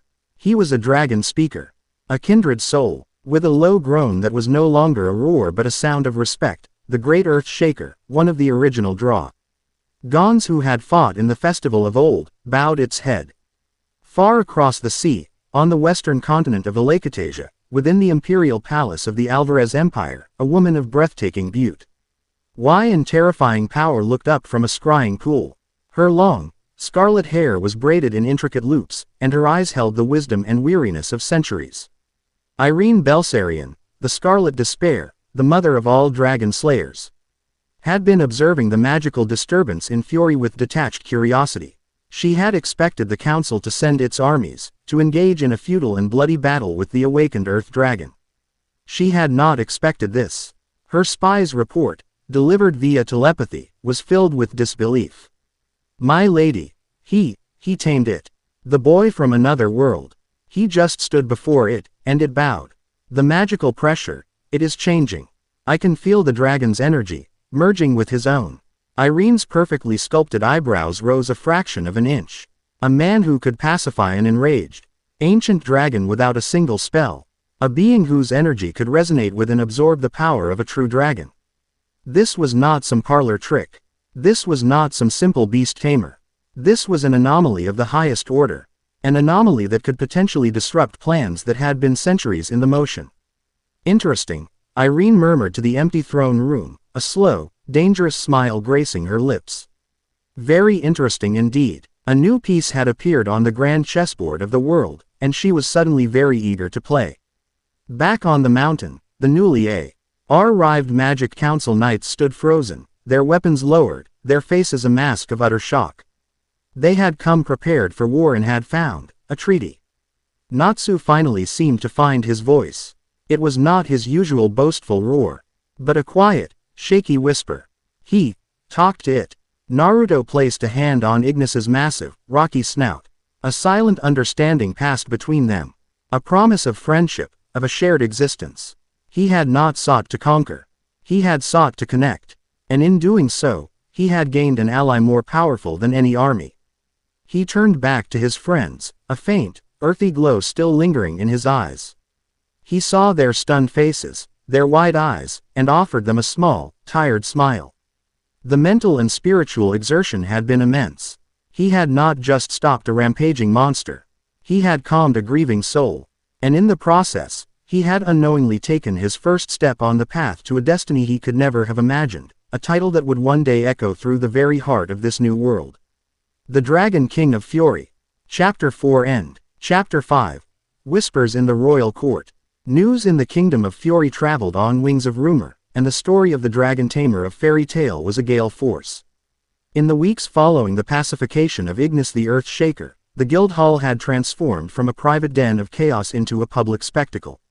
Mages, merchants, and wide-eyed children from all over the country flocked to Magnolia, hoping to catch a glimpse of the blonde stranger who could command dragons. Naruto found the sudden fame bewildering. He would be trying to enjoy a bowl of ramen. Miragen had surprisingly managed to replicate a decent version, only to look up and find a dozen faces pressed against the window, staring at him. He'd learned to handle the scorn of a village. The adoration of a kingdom was somehow more unnerving. You're a bigger celebrity than Salamander, Gray remarked one afternoon, dodging a stray chair thrown by said celebrity. And he's not taking it well. I'm not a celebrity, Natsu roared, still fuming that Naruto had talked to the dragon instead of fighting it. And he cheated. Talking is not fighting. Naruto just laughed, deftly catching the chair and setting it down. It got the job done, didn't it? His quiet life of sparring and getting to know his new family was brought to an abrupt halt on a sunny Tuesday. The great doors of the guild hall were pushed open not with a familiar bang, but with a silent, imposing grace. 24 soldiers in the gleaming silver and gold plate of the royal guard marched in. Their movements so synchronized they seemed like a single organism. They formed two perfect lines, creating an aisle down the center of the hall. The guild fell into a hush. Even Natsu was shocked into silence. Down the aisle walked a man with sharp features and light purple hair, his armor more ornate than the others. This was Arcadios, captain of the Royal Guard platoon. He stopped before Makarov, who had hopped onto the bar to meet him at eye level, and produced a scroll sealed with the royal crest of Fury. By order of His Royal Majesty, Toma Fury, Arcadios announced, his voice crisp and official. The presence of the individual known as Naruto Uzumaki is requested at the royal palace of Mercurius in the capital, Crocus. He paused, his gaze sweeping over the hall until it landed on Naruto. Princess Hisui Fury has expressed a particular interest in meeting the man who tamed an ancient dragon. The implication was clear. This was not a request. It was a summons. Makarov's expression was unreadable, but a deep-seated worry emanated from him. The royal court was a nest of vipers and schemers. Sending Naruto, a being of pure, unfiltered honesty and catastrophic power, into that environment was like throwing a lit torch into a fireworks factory. I will accompany him, Urza said immediately, stepping forward. Her voice was firm, leaving no room for negotiation. She would not let Naruto walk into the heart of Fiore's political power alone. Arcadios gave a curt nod. Acceptable. Be ready to depart within the hour. A royal carriage awaits. With that, the Gua RDS turned in perfect unison and marched out, leaving a stunned and uneasy guild in their wake. The journey to Crocus was magnificent. The capital was a city of breathtaking beauty, a testament to the power and artistry of magic. Great crystalline structures reached for the sky, and canals of pure, clean water crisscrossed the city, ferrying citizens on elegant magical gondolas. But Naruto barely noticed the scenery. He was too busy listening to Urza's crash course in royal etiquette. And under no circumstances are you to speak unless spoken to by the princess or the king, she instructed. Her tone that of a general briefing her most unpredictable soldier. Address her as, Your Highness. Do not slouch. Do not put your hands in your pockets. And whatever you do, do not call her, Hisui-chan, or some other ridiculous nickname. Quote, Naruto leaned back against the plush velvet seat of the carriage, an exasperated look on his face. This sounds like a lot of work. They want to meet me, right? Shouldn't they be okay with me just being me? Naruto, this is not the guild hall, Urza said, her voice softening slightly. The court is a place of subtlety and hidden meanings. Your directness could be mistaken for disrespect. They are wary of your power. This is an opportunity to show them you are an ally, not a threat. Right, no slouching, no nicknames. Got it, he said with a sigh. But a familiar, rebellious glint shone in his eyes. He'd spent his entire life defying expectations and refusing to bow to those who judged him without knowing him. He wasn't about to start now. The Royal Palace of Mercurius was a mountain of white marble and gold filigree, a place so opulent it made Naruto's simple shinobi sensibilities ache. As they were escorted into the throne room, he felt the weight of 100 pairs of eyes on him. The chamber was filled with nobles and ministers in extravagant silks and jewels, their faces a mixture of curiosity, disdain, and fear. They whispered behind their fans, their gazes dissecting his simple orange and black attire as if it were a personal insult. On two grand thrones at the far end of the room sat King Tomai Fury and, beside him, Princess Hisui. She was a vision of regal grace in a flowing green dress, her long green hair tied back in an elegant fashion. But it was her eyes that caught Naruto's attention. They were sharp, intelligent, and held a spark of genuine, unconcealed curiosity that set her apart from the stuffy peacocks of her court. So, the king's voice boomed, a jovial yet commanding sound. This is the young man who plays with dragons. Naruto ignored Urza's frantic, subtle hand gestures to bow and instead gave the king a friendly, respectful nod. Naruto Uzumaki, it's a pleasure to meet you. A wave of scandalized gasps rippled through the court at his informal greeting. Urza looked like she wanted the floor to swallow her whole. Princess Hisui, however, covered a smile with her hand, her eyes twinkling with amusement. An elderly minister with a sour face stepped forward. Your Majesty, if I may. The tales of this boy's power are exaggerated, surely. To pacify a creature that leveled a mountain range requires the power of a wizard saint. Not an unknown vagrant. We must have proof of his capabilities before we entertain the notion of him being a friend to the crown. An excellent point, Minister Darien, the king said, stroking his chin. A demonstration is in order. Captain Valerius, a mountain of a man in polished diamond and gold armor stepped forward, a massive greatsword resting on his shoulder. He was the captain of the Royal Guard, a man whose diamond-make magic was said to be impenetrable. I would be honored to test the boy's mettle, Your Majesty. Naruto sighed. It seemed no matter where he went, someone always wanted to test him. The demonstration took place in the palace's grand arena, the stands filled with the gossiping nobles. Captain Valerius stood opposite Naruto, his face a mask of arrogant confidence. Try not to cry when my armor scratches your face, boy, the captain sneered, his body beginning to glow. Right, let's get this over with, Naruto said, stretching his neck. The moment the king gave the signal, Valerius charged. Diamond make. Charging ram. His body became a living projectile of glittering, nigh unbreakable diamond, thundering across the arena floor. Naruto didn't move, he simply waited. At the very last instant, as the diamond-clad captain was about to pulverize him, he sidestepped. The movement was so fluid, so effortless, it looked less like a dodge and more like he was a mirage. Valerius, propelled by his own immense momentum, shot past him and crashed into the arena wall with a deafening boom, cracking the marble.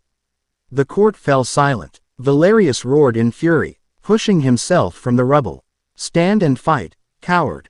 He slammed his hands together. Diamond make. Prison of eternal light. The ground around Naruto erupted as thick, crystalline pillars shot up, forming a cage that instantly sealed him in. From the stands, Urza watched with a calm confidence that baffled the nervous nobles around her. Naruto looked at the diamond bars around him. He tapped one. It was certainly solid. Nice trick, he called out. He then held out his right hand. Chakra, a swirling, violent blue, began to gather in his palm, compressing into a perfect sphere. Rasengan. He didn't even bother to hit the bars. He slammed the sphere into the ground at his feet. The Rasengan didn't explode, it drilled. The spiraling energy tore through the arena's stone floor, creating a massive crater beneath the diamond cage. The pillars, their foundations gone, collapsed inward, shattering under their own weight. Naruto simply stepped out of the dust, not a scratch on him. Valerius stared, his jaw agape. His ultimate defense, shattered by an attack that hadn't even been aimed at it. Before anyone could process what had happened, the atmosphere in the arena changed. The warm sun seemed to dim, and a palpable, otherworldly chill descended. A single, pure beam of moonlight lanced down from the clear blue sky, striking the center of the arena. From the pillar of light stepped a figure. It was a woman, clad in silver armor that seemed to be woven from solidified starlight. Her face was beautiful but utterly devoid of emotion, her eyes the cold, distant silver of a winter moon. She held a spear that shone with the same ethereal light. Naruto tensed immediately. He didn't know who she was, but he could feel the energy pouring off her. It wasn't Ethernano. It was something else. Something celestial. It felt like the minor spirit he'd encountered on his second mission, but 1,000 times more powerful. Anomaly detected, the woman said. Her voice like the chiming of distant, frozen bells. Codename: Maelstrom. Commencing capability assessment by order of the Celestial King. Without another word, she moved. She didn't run. She simply vanished. Reappearing in front of Naruto, her spear already thrusting towards his heart. Naruto's Sage Mode senses, honed in the Fourth Great Ninja War, were the only reason he was still alive. He threw himself backward, the spear of light grazing his cheek, leaving a thin, searing line that sizzled in the air. She was faster than the rakeage. Whoa there, we can talk about this. Naruto yelled, creating a dozen shadow clones. The clones charged. The celestial warrior, Lyra, became a whirlwind of silver light. Her spear was a blur, and with each movement, a clone was dispelled in a puff of smoke. She moved with a chilling, inhuman grace, each strike precise, efficient, and lethal. In seconds, all the clones were gone. Data point 1, she chimed, her expression unchanged. Subject: utilizes solid form energy duplicates as diversions. She appeared before him again, this time aiming a sweeping slash at his legs. Naruto jumped, using her spear as a springboard to launch himself high into the air. In mid-flight, he formed a new Rasengan, larger and more violent than the last. Great Ball Rasengan. He descended like a meteorite, aiming the massive sphere directly at her. Lyra showed no fear. She simply pointed the tip of her spear at the incoming attack. Celestial Law. Dispel. A beam of pure white light shot from her spear, striking the Rasengan. The swirling chakra of Naruto's attack unraveled, dissolving into harmless particles just before it reached her. Naruto landed hard, his eyes wide with shock. No one had ever just erased one of his jutsu before. This was a whole new level of opponent. Okay, playtime's over, he growled, a surge of golden energy washing over him. He entered his Nine Tails chakra mode, his body cloaked in a blazing yellow aura. His speed and power magnified tenfold. The court could only watch in terrified silence. The demonstration had turned into a battle between gods.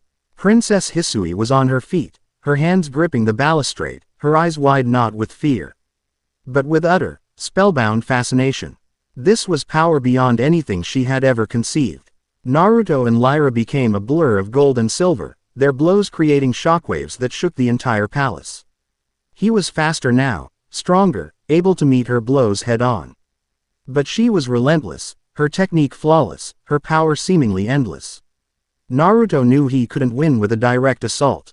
He needed a plan. He created 3 clones. They didn't attack. Instead, one began forming a Rasengan, while the other 2 used wind release to augment it, their chakra shaping and sharpening the sphere.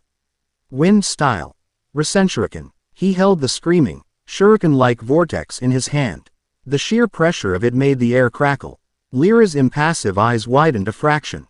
She recognized the energy signature from the report on the Iron Vulture Guild. Naruto faked a throw, sending Lyra dodging to the side. But it was a feint.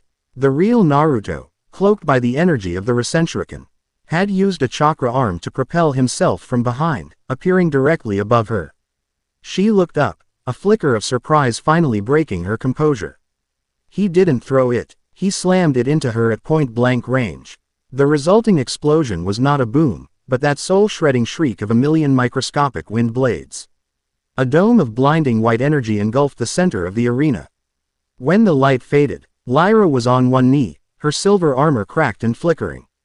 Naruto stood a few feet away, breathing heavily, the golden cloak of chakra receding. Lyra slowly stood up, her form wavering. Assessment complete, she said, her bell-like voice now laced with static. Threat level, incalculable. She looked at Naruto, and for a single instant, a hint of something, respect. Curiosity, flashed in her silver eyes. Then, her body dissolved into a pillar of moonlight and shot back into the sky, vanishing as if she had never been there. A stunned, absolute silence hung over the arena. The nobles stared at the cratered, scorched battlefield, then at the blonde boy who stood in the middle of it, looking more annoyed than triumphant. Princess Hisui was the first to move. She descended from the royal box, her guards scrambling to keep up. She walked onto the ruined arena floor, her elegant dress sweeping through the dust, and stopped just a few feet from Naruto. The court held its breath. She looked at him, her eyes shining with an awe that bordered on reverence. She saw past the destructive power. She saw an indomitable spirit, a force that bent to no one. He saw the freedom and strength she had only ever dreamed of. Naruto Uzumaki, she said, her voice clear and strong, ringing through the silent arena. On behalf of the Kingdom of Fury, I thank you for defending us from that entity. She then smiled, a genuine, dazzling smile that transformed her regal face. The court wished for a demonstration of your capabilities. I believe you have provided one. She turned to face the stunned nobles and the king. By my authority as Princess of Fury, she declared, her voice resonating with newfound power, I hereby grant Naruto Uzumaki the title of Friend of the Crown. He is to be considered an official ally of this kingdom, granted our protection, and afforded all the rights and privileges thereof. To harm him is to harm the royal family itself. A wave of shocked murmurs erupted. But no one dared to argue. They had just seen him defeat a being that could have likely wiped their entire kingdom from the map. Naruto just blinked, utterly confused by the sudden political maneuvering. He looked at Hisui, who turned back to him and gave him a conspiratorial wink. I have a feeling, she said, her voice a playful whisper meant only for him, that life in Fury is about to become much more interesting with you around. Naruto Uzumaki. Chapter 5 End. Chapter 6. The Scarlet Despair and the Sun's Embrace. Being a friend of the crown was, Naruto quickly discovered, profoundly boring. It meant that instead of rowdy brawls and challenging missions, he was inundated with formal invitations to garden parties and requests to endorse new lines of magical hair gel. He'd politely, at Urza's insistence, declined them all, content to remain within the familiar, chaotic embrace of the fairy tale guild hall.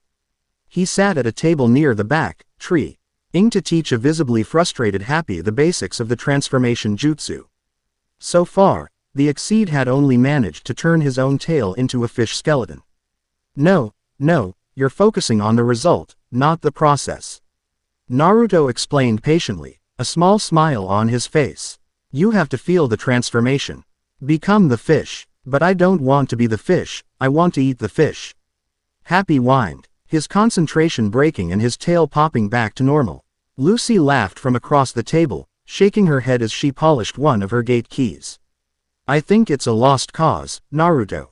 His mind only has room for fish and Carla. It was a moment of perfect, peaceful absurdity. The sun streamed through the guild's high windows, the air was filled with the sounds of laughter and Natsu challenging a barrel to a fight. For the first time in this new world, Naruto felt a genuine sense of calm, a feeling that this strange place was truly becoming a home. And then, the world went silent. It wasn't a gradual quieting. It was an instantaneous snuffing of sound, as if a great, velvet blanket had been thrown over Magnolia. The laughter, the shouting, the clinking of glasses, all of it vanished. A heartbeat later, the pressure hit. It was a suffocating, soul-crushing wave of magical power, so immense and so ancient it made the presence of Ignis the dragon feel like a gentle summer breeze. This was the pressure of a dying star. The cold, heavy weight of a grief that spanned centuries.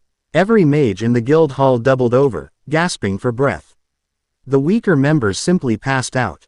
Naruto shot to his feet, his sage mode snapping into place out of pure instinct. The world of energy was a nightmare. A colossal, blood-red sun of despair had appeared just outside the town, and its corona of pure magical pressure was overwhelming everything. Urza was already on her feet, her face pale but resolute, her hand on the hilt of her sword. Natsu and Gray, shaking off the pressure through sheer force of will, stood beside her. Their expressions grim. They looked towards the guild hall doors, towards the source of the suffocating power. The doors didn't open. They turned to dust. Standing in the newly formed archway was a woman. She was impossibly beautiful, with a cascade of scarlet hair braided into intricate loops, a stark contrast to Urza's own straight crimson locks. She wore a revealing dark outfit adorned with a flowing cape and a ridiculously large witch's hat, and she leaned casually on a staff that seemed carved from a dragon's femur. Her eyes, the color of old gold, swept over the paralyzed guild members with a look of utter boredom, before they landed on Naruto. A slow, knowing smile spread across her lips. "So," she said, her voice a low, melodic purr that was somehow more terrifying than a roar. "You are the anomaly, the little ripple in the pond." Urza stepped forward, placing herself between the woman and Naruto. "Who are you? State your purpose for coming to Fairy Tail." The woman, Irene Belsarion, merely chuckled, a sound devoid of warmth. "How adorable. Titania. They call you, yes. A little queen of fairies." She waved a dismissive hand. "Your purpose is to stand aside. My business is with the Dragon King." Her casual dismissal was like a slap in the face. Natsu, rage overriding the oppressive magical pressure, shot forward. "I don't care who you are. You don't get to come in here and—" He never finished. Irene didn't even look at him.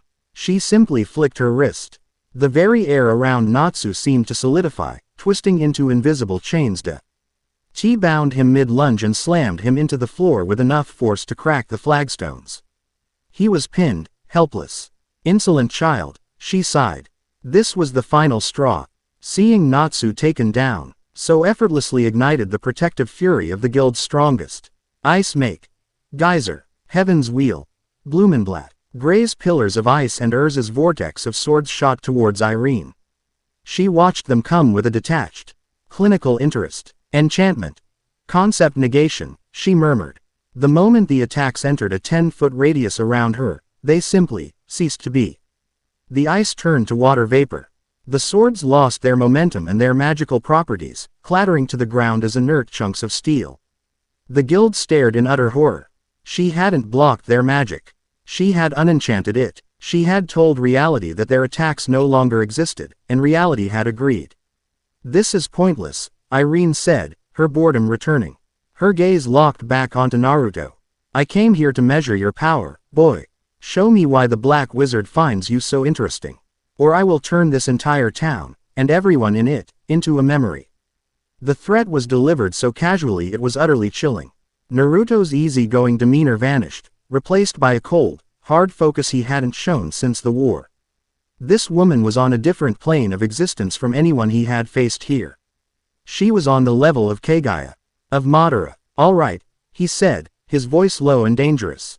"You want a demonstration. You've got one." He blurred into motion, appearing directly in front of her. "But we're taking this outside." He grabbed her arm. Before she could react to the sheer audacity of the gesture, he used his body flicker technique, their forms vanishing from the guild hall in a swirl of leaves. They reappeared in a clearing miles outside of Magnolia, the forest floor trembling from the aftershock of their instantaneous arrival. Irene pulled her arm free, looking more intrigued than angered. "Impressive speed," she conceded. "But teleportation is a parlor trick." "Good," Naruto said, cracking his knuckles. "Then you won't mind if I skip the warm-up."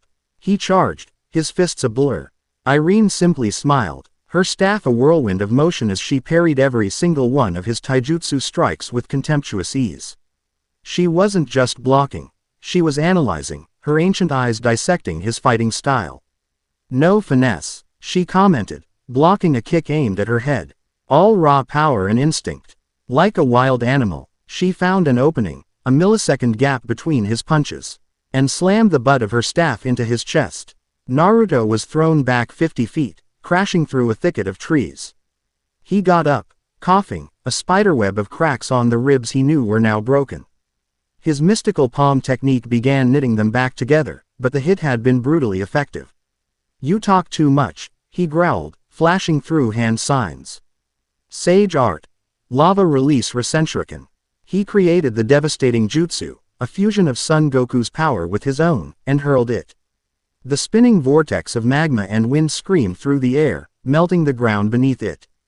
Irene watched it come, a flicker of genuine interest in her eyes. "Now that's more like it."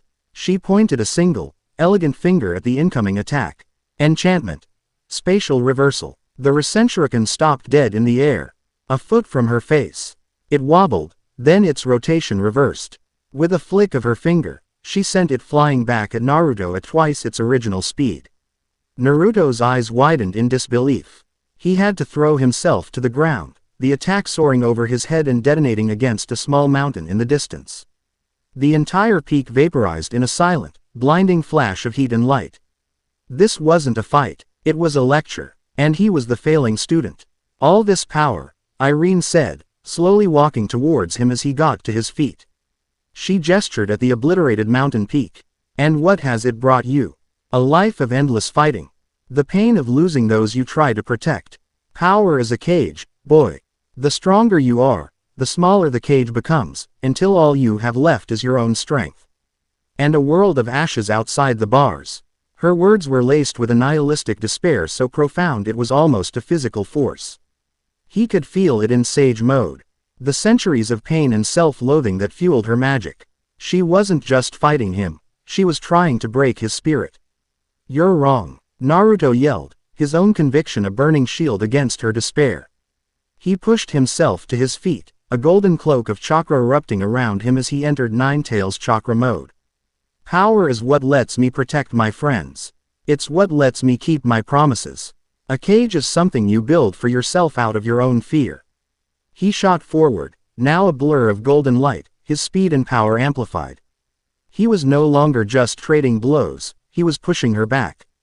He formed a tailed beast bomb Rasenshuriken, a cataclysmic fusion of his two most powerful techniques. Irene's smile widened. "Yes, show me the depths of your despair." "This isn't despair," Naruto roared, slamming the attack forward. "This is my will." As the attack flew, Irene began to chant, "O sinner, who has forsaken even the love of the gods." The sky darkened, and the very land began to twist.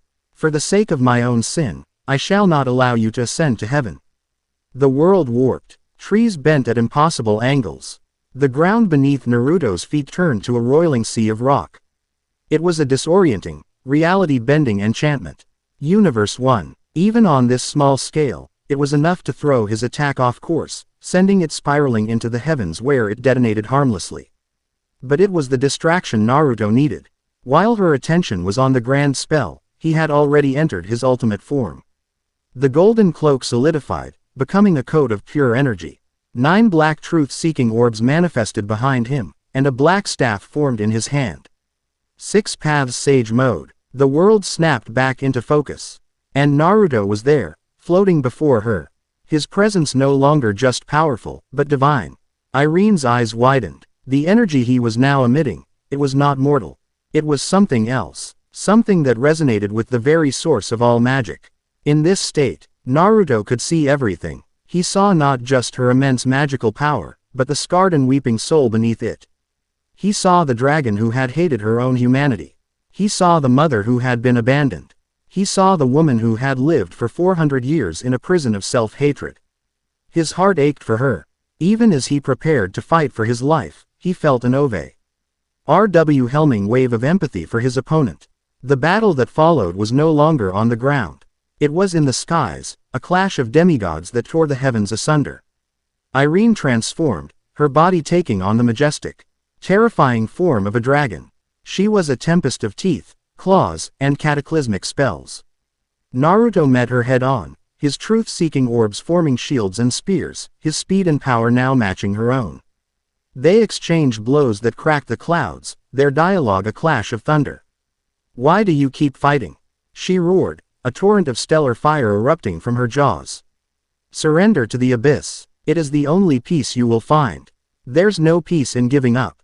Naruto yelled back, forming a massive avatar of Kurama from pure golden chakra to meet her dragon form. Fox and the dragon grappled in the sky, a battle of mythic proportions. Peace comes from finding something worth protecting. The Kurama avatar grabbed her by the snout, holding her still. Naruto, in his own form, flew before her massive draconic eye. He wasn't looking at the dragon. He was looking at the woman inside. "I can feel your pain, Irene," he said, his voice soft but clear, cutting through the roar of their battle. "You don't have to carry it alone." His words, backed by the profound empathy of his Six Paths Sage mode, struck her like a physical blow. Her assault faltered. The Wong, and who had enchanted herself into a monster was, for the first time in centuries, truly seen. The battle ended in a final, titanic explosion of power. Irene's ultimate enchantment, a meteor summoned from the depths of space, collided with Naruto's tailed beast bomb Rasenshuriken. The resulting blast blew them both out of the sky. They crashed to the earth in a blighted, cratered wasteland that had once been a forest. Irene, forced back into her human form, was on her hands and knees, panting, her magic all but spent. Naruto lay on his back a few dozen yards away, the Six Paths Sage mode flickering and dying, leaving him drained. His chakra reserves scraped bone dry. The fight was a stalemate. Irene pushed herself to her feet, stumbling over to where he lay. She stood over him, her staff in hand, ready to deliver the final blow. Her mission was to assess, and if necessary, eliminate him. The assessment was clear. He was a threat beyond measure. But as she looked down at his exhausted, battered face, his words echoed in her mind. "You don't have to carry it alone." He wasn't looking at her with hatred or fear. Even now, his eyes held only a deep, weary understanding. Is this really the life you want?" he rasped, his voice barely a whisper. "A world full of enemies. Full of pain." He coughed, a trickle of blood at the corner of his mouth. "There's another way. You don't have to be." The scarlet despair. Her hand, holding the staff, trembled. This boy, this impossible, ridiculous boy, in the middle of a battle for his life, he was trying to save her. The very concept was so foreign, so utterly insane. It shattered the foundations of her 400-year-old cynicism.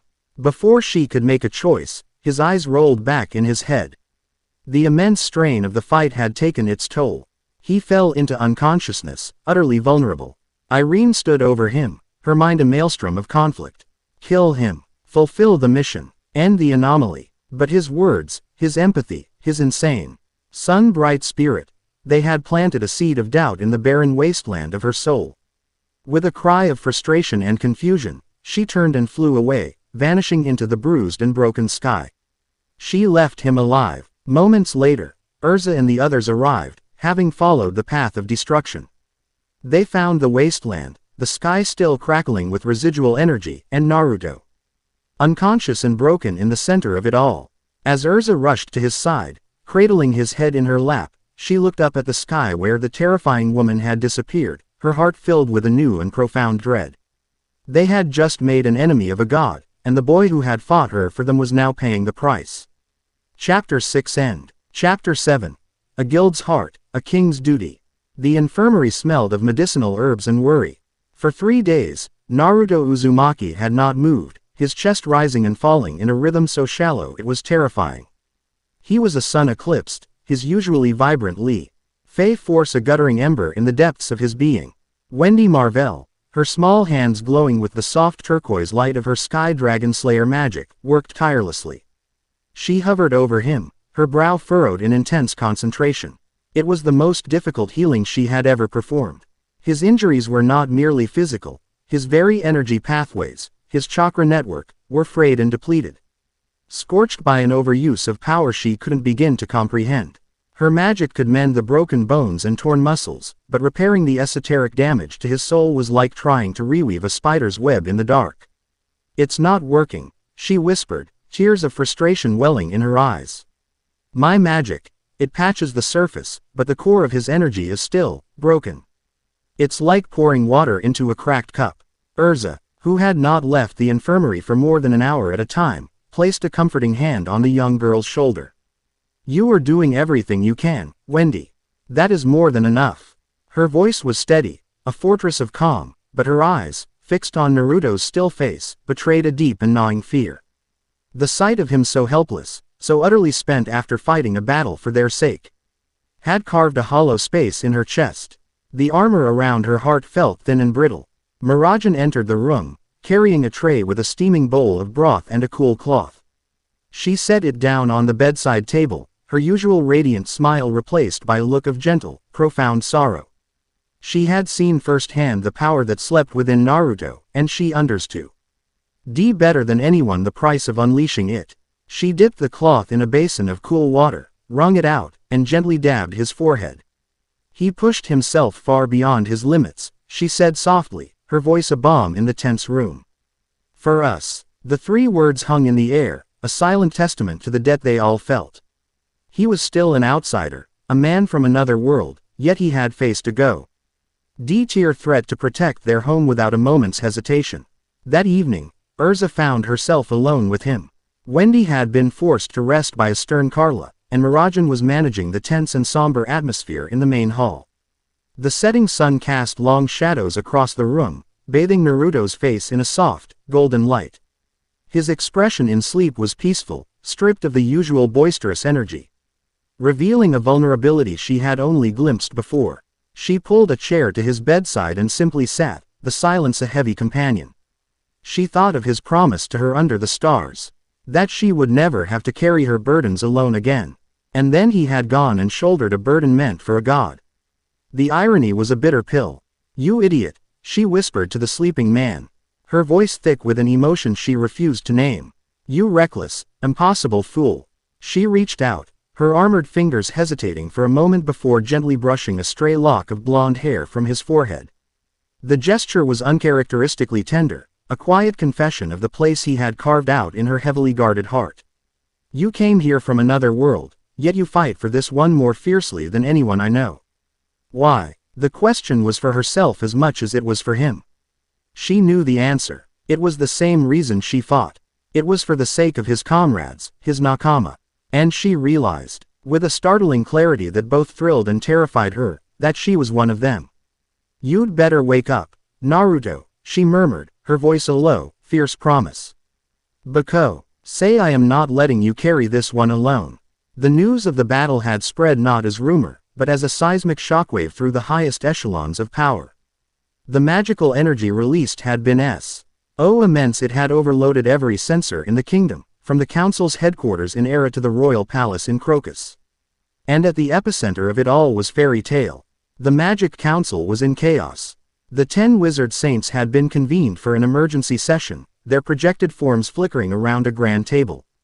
"A being of such power simply appears in our midst, and we are expected to believe she is no threat." Grand Doma, the council's chairman, slammed his fist on the table. "And this foreigner, this Naruto Uzumaki, engages her in a battle that reshapes the very landscape. He is not a person. He is a natural disaster. He must be contained." A faction of hardliners agreed, their voices a chorus of fear and paranoia. They saw Naruto not as a potential ally, but as an unregistered, uncontrollable weapon of mass destruction. Before the argument could escalate, a new voice, clear and cold as a winter morning, cut through the debate. "You will do nothing of the sort." The image of Princess Hisui Fury shimmered into view, her expression not of a sheltered royal, but of a reigning monarch. She had invoked her right to address the council, a right rarely used. "Naru, Uzumaki acted in the defense of a town in my kingdom," she stated, her voice leaving no room for argument. "He is a recognized friend of the crown. His actions, while dramatic, were in the service of Fury. The council will stand down and cease this paranoid witch hunt. He is under the protection of the throne." Her declaration stunned the council into silence, but Grand Doma's eyes narrowed with a resentful fire.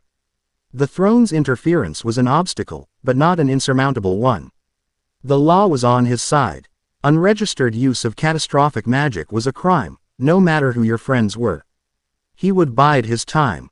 Hisui, her duty done, did not return to the comforts of her palace. Instead, she boarded a carriage, casting aside all pretense of royal protocol, and made the journey to Magnolia. Her heart was a frantic drum against her ribs. She had seen a sliver of his power in the arena, but the reports of this battle spoke of something else entirely. Something divine and terrifying, and she had to see him, to assure herself that the force of nature who had so captivated her was still in one piece. She arrived at the guild hall to find it in a state of tense, simmering rage. Her arrival, unannounced and with only a small guard detail, caused a stir. Makarov greeted her, his expression weary. "Princess," he said, his voice heavy. "To what do we owe the honor?" "I came to see him," she said, her regal composure a thin veil over her genuine anxiety. "Is he?" "He is alive," Mirajan's soft voice answered as she approached. "But he is badly wounded." "He is resting." Hisui nodded, a wave of relief so potent it almost made her dizzy. She was led to the infirmary, her silken dress rustling in the quiet hall. When she saw him, lying so still in the bed, a sharp pang of something fierce and protective shot through her. This man had stood against a being from the heavens and a monster of despair, and had done so for them. He embodied an ideal of strength and self-sacrifice, that made the political posturing of her court seem like a child's game. She saw not just a powerful mage, but the spirit of a true king. And she knew, with a certainty that settled deep in her soul, that she would use all her power, all her influence, to protect him. The standoff came on the fourth day. A squad of 50 elite rune knights, clad in black and silver armor, marched into Magnolia. Their leader was a stern, uncompromising man named Captain Jugo, whose nullify make magic was said to be able to unravel any spell. They were not the royal guard, they answered only to the magic council. They surrounded the fairy tale guild hall, their magical staves humming with contained power. Jugo strode to the doors, a warrant of arrest in his hand. "By the authority of the Magic Council of Fury," he boomed, his voice amplified by magic. "We are here to arrest the unregistered mage, Naruto Uzumaki, for the unsanctioned use of continent-level magic and endangering the citizens of this kingdom." The response was not a negotiation. It was the sound of 100 mages rising as one. The doors of the guild hall were thrown open, and the entirety of Fairy Tale stood assembled on the front steps. Their faces a mixture of cold fury and unbreakable resolve. Natsu stood at the front, his fists already wreathed in flame, his usual grin replaced by a feral snarl. Gray was beside him, the IR around him dropping to sub-zero temperatures. At the top of the steps stood Urza, re-equipped into her adamantine armor, a human bastion. "To take him," she said, her voice ringing with the clarity of a steel bell. "You will have to go through all of us." Jugo scoffed. "Do not be foolish, Titania. You cannot fight the entire council." "We're not fighting the council," Natsu spat. "We're fighting a NY1 who tries to lay a hand on our family." The air crackled with tension, 1,000 different magical energies swirling together, ready to erupt into open warfare. It was then that Makarov stepped forward, his small form seeming to radiate an aura of immense power. He stood before his children, his arms spread wide. "Listen to me, you council dogs," he said, his voice quiet but carrying to every corner of the square. "You stand there and you speak of laws and regulations. You hide behind your warrants and your authority. But you know nothing of the true laws that govern this world." He raised his head, his eyes blazing with the fierce, protective love of a father. "The most important law is this: you do not harm one of my children. To threaten one of them is to declare war on all of Fairy Tale. So go back to your marble halls and tell your masters that if they want a war, by all the gods, they will have one." His declaration was met with a deafening roar of approval from his guild. The Rune Knights took an involuntary step back, unnerved by the sheer, unified ferocity of their opponents. Before Jugo could give the order to attack, another voice, regal and commanding, cut through the tension. "Captain Jugo, that is enough." Princess Hisui emerged from the guild hall, flanked by Urza and Mirajan. She stood at the top of the steps, her gaze cold and imperious. "You are acting in direct opposition to a decree from the royal family," she said, her voice leaving no room for doubt. "Naruto Uzumaki is a friend of the crown. He is under my personal protection. Your warrant is meaningless. An attempt to arrest him will be considered an act of treason against the Kingdom of Fury. Are your orders from Grand Doma worth being branded a traitor for the rest of your life?" Jugo paled. He was caught between two unstoppable forces, the wrath of the council and a direct order from the royal family. A war with Fairy Tail was one thing, an act of treason was another entirely. He looked at the determined faces of the Fairy Tail mages, at the unyielding expression of the princess, and knew he was beaten. With a curse under his breath, he lowered his staff. "Fall back," he growled to his knights. They retreated, their perfect formation now looking more like a defeated rabble. Inside the infirmary, the commotion had been loud enough to stir the deepest sleeper. Naruto's eyes fluttered open. The world was a blur of hazy shapes and muffled sounds. His body ached in ways he had never experienced. He felt as if his very soul had been run through a cheese grater. He turned his head, and through the haze, he saw three figures resolved by his bedside. Urza, her armor glinting, her face a mask of fierce relief. Miragen, her gentle smile finally returning, a single tear of joy on her cheek. And the princess, Hisui, looking at him with an expression of profound admiration. He tried to speak, his throat dry and scratchy. Did we win?" Urza let out a sound that was half a laugh, half a sob. She placed her hand on his, her grip firm and grounding. "You did, Naruto, you did." He looked at their faces, at the deep, sincere care etched into each one. He heard the roar of his guild family celebrating their victory outside. He felt the warmth of Urza's hand, saw the gentle light in Miragen's eyes, and recognized the unwavering loyalty in Hisui's gaze. For the first time since that final, cataclysmic clash with Kagaya, the gnawing loneliness that had been his constant companion, a shadow even his own world could never fully banish, began to recede. He was weak, broken, and in a world that was not his own. But he was not alone. A slow, tired, but genuine smile spread across his face. He had found it again. Something worth protecting with every last fiber of his being. Chapter 7 End. Chapter 8. The Dragon King Festival. Recovery was a slow, frustrating process for a man used to near instantaneous healing. For a week, Naruto was confined to the infirmary, his body slowly knitting itself back together while his chakra reserves refilled at a glacial pace. He was a terrible patient, constantly trying to get up and train, only to be forced back into bed by a stir. Wendy or a terrifyingly cheerful Miragen wielding a spoonful of bitter medicine. His confinement, however, was far from lonely.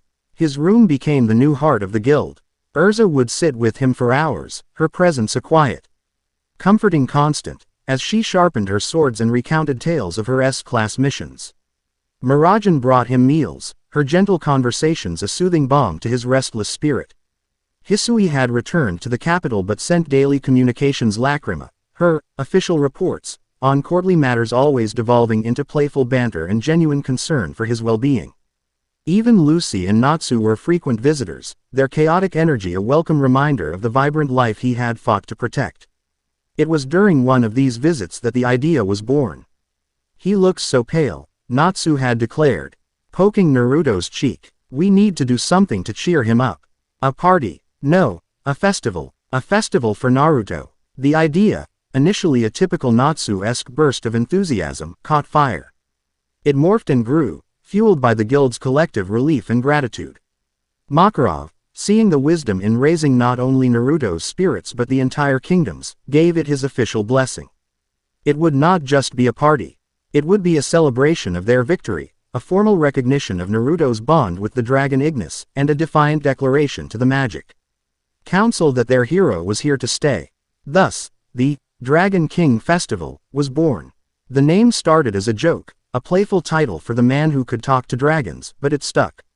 It had a nice ring to it. The festival was to be held in the newly christened Dragon's Valley, the vast cratered landscape that Naruto's encounter with Ignis had created. Mages from guilds all over Fury, intrigued by why the stories and eager to see a real dragon, began to arrive. The event took on a life of its own, becoming a symbol of unity and strength in the face of the mysterious new threats the kingdom was facing. By the day of the festival, Naruto was finally back on his feet. He was still not at 100%. His reserves felt shallower than he was used to, but the vibrant energy of the celebration as a tonic more potent than any of Wendy's medicines. He stood on a high ridge overlooking the valley, the cool mountain air crisp and clean. The place that had been a battlefield was now teeming with life. Colorful banners snapped in the wind, magical lights of every hue danced in the air, and the sound of music and laughter echoed off the crater walls. Beside him, Urza stood, not in her usual armor, but in a simple, elegant crimson yukata she'd re-equipped for the occasion. "It's quite a spectacle," she said, her voice holding a rare note of wonder. "All of this, for you." "It's not for me," Naruto replied, a genuine smile on his face. "It's for everyone." A reason to smile after being scared. "I get that." A low, earth-rumbling groan signaled the arrival of the guest of honor. Ignis the Earth Shaker, true to the promise he had made, rose from the depths of the valley. The sight of the living mountain, its magma veins glowing softly in the late afternoon sun, silenced the entire festival. But this time, there was no fear. Only a profound, breathtaking awe. The great dragon lowered its head towards Naruto, a silent greeting between old friends. And then, a new presence made itself known. A figure descended from the sky, not with a flash of light or a roar of power, but with the silent grace of a falling scarlet leaf.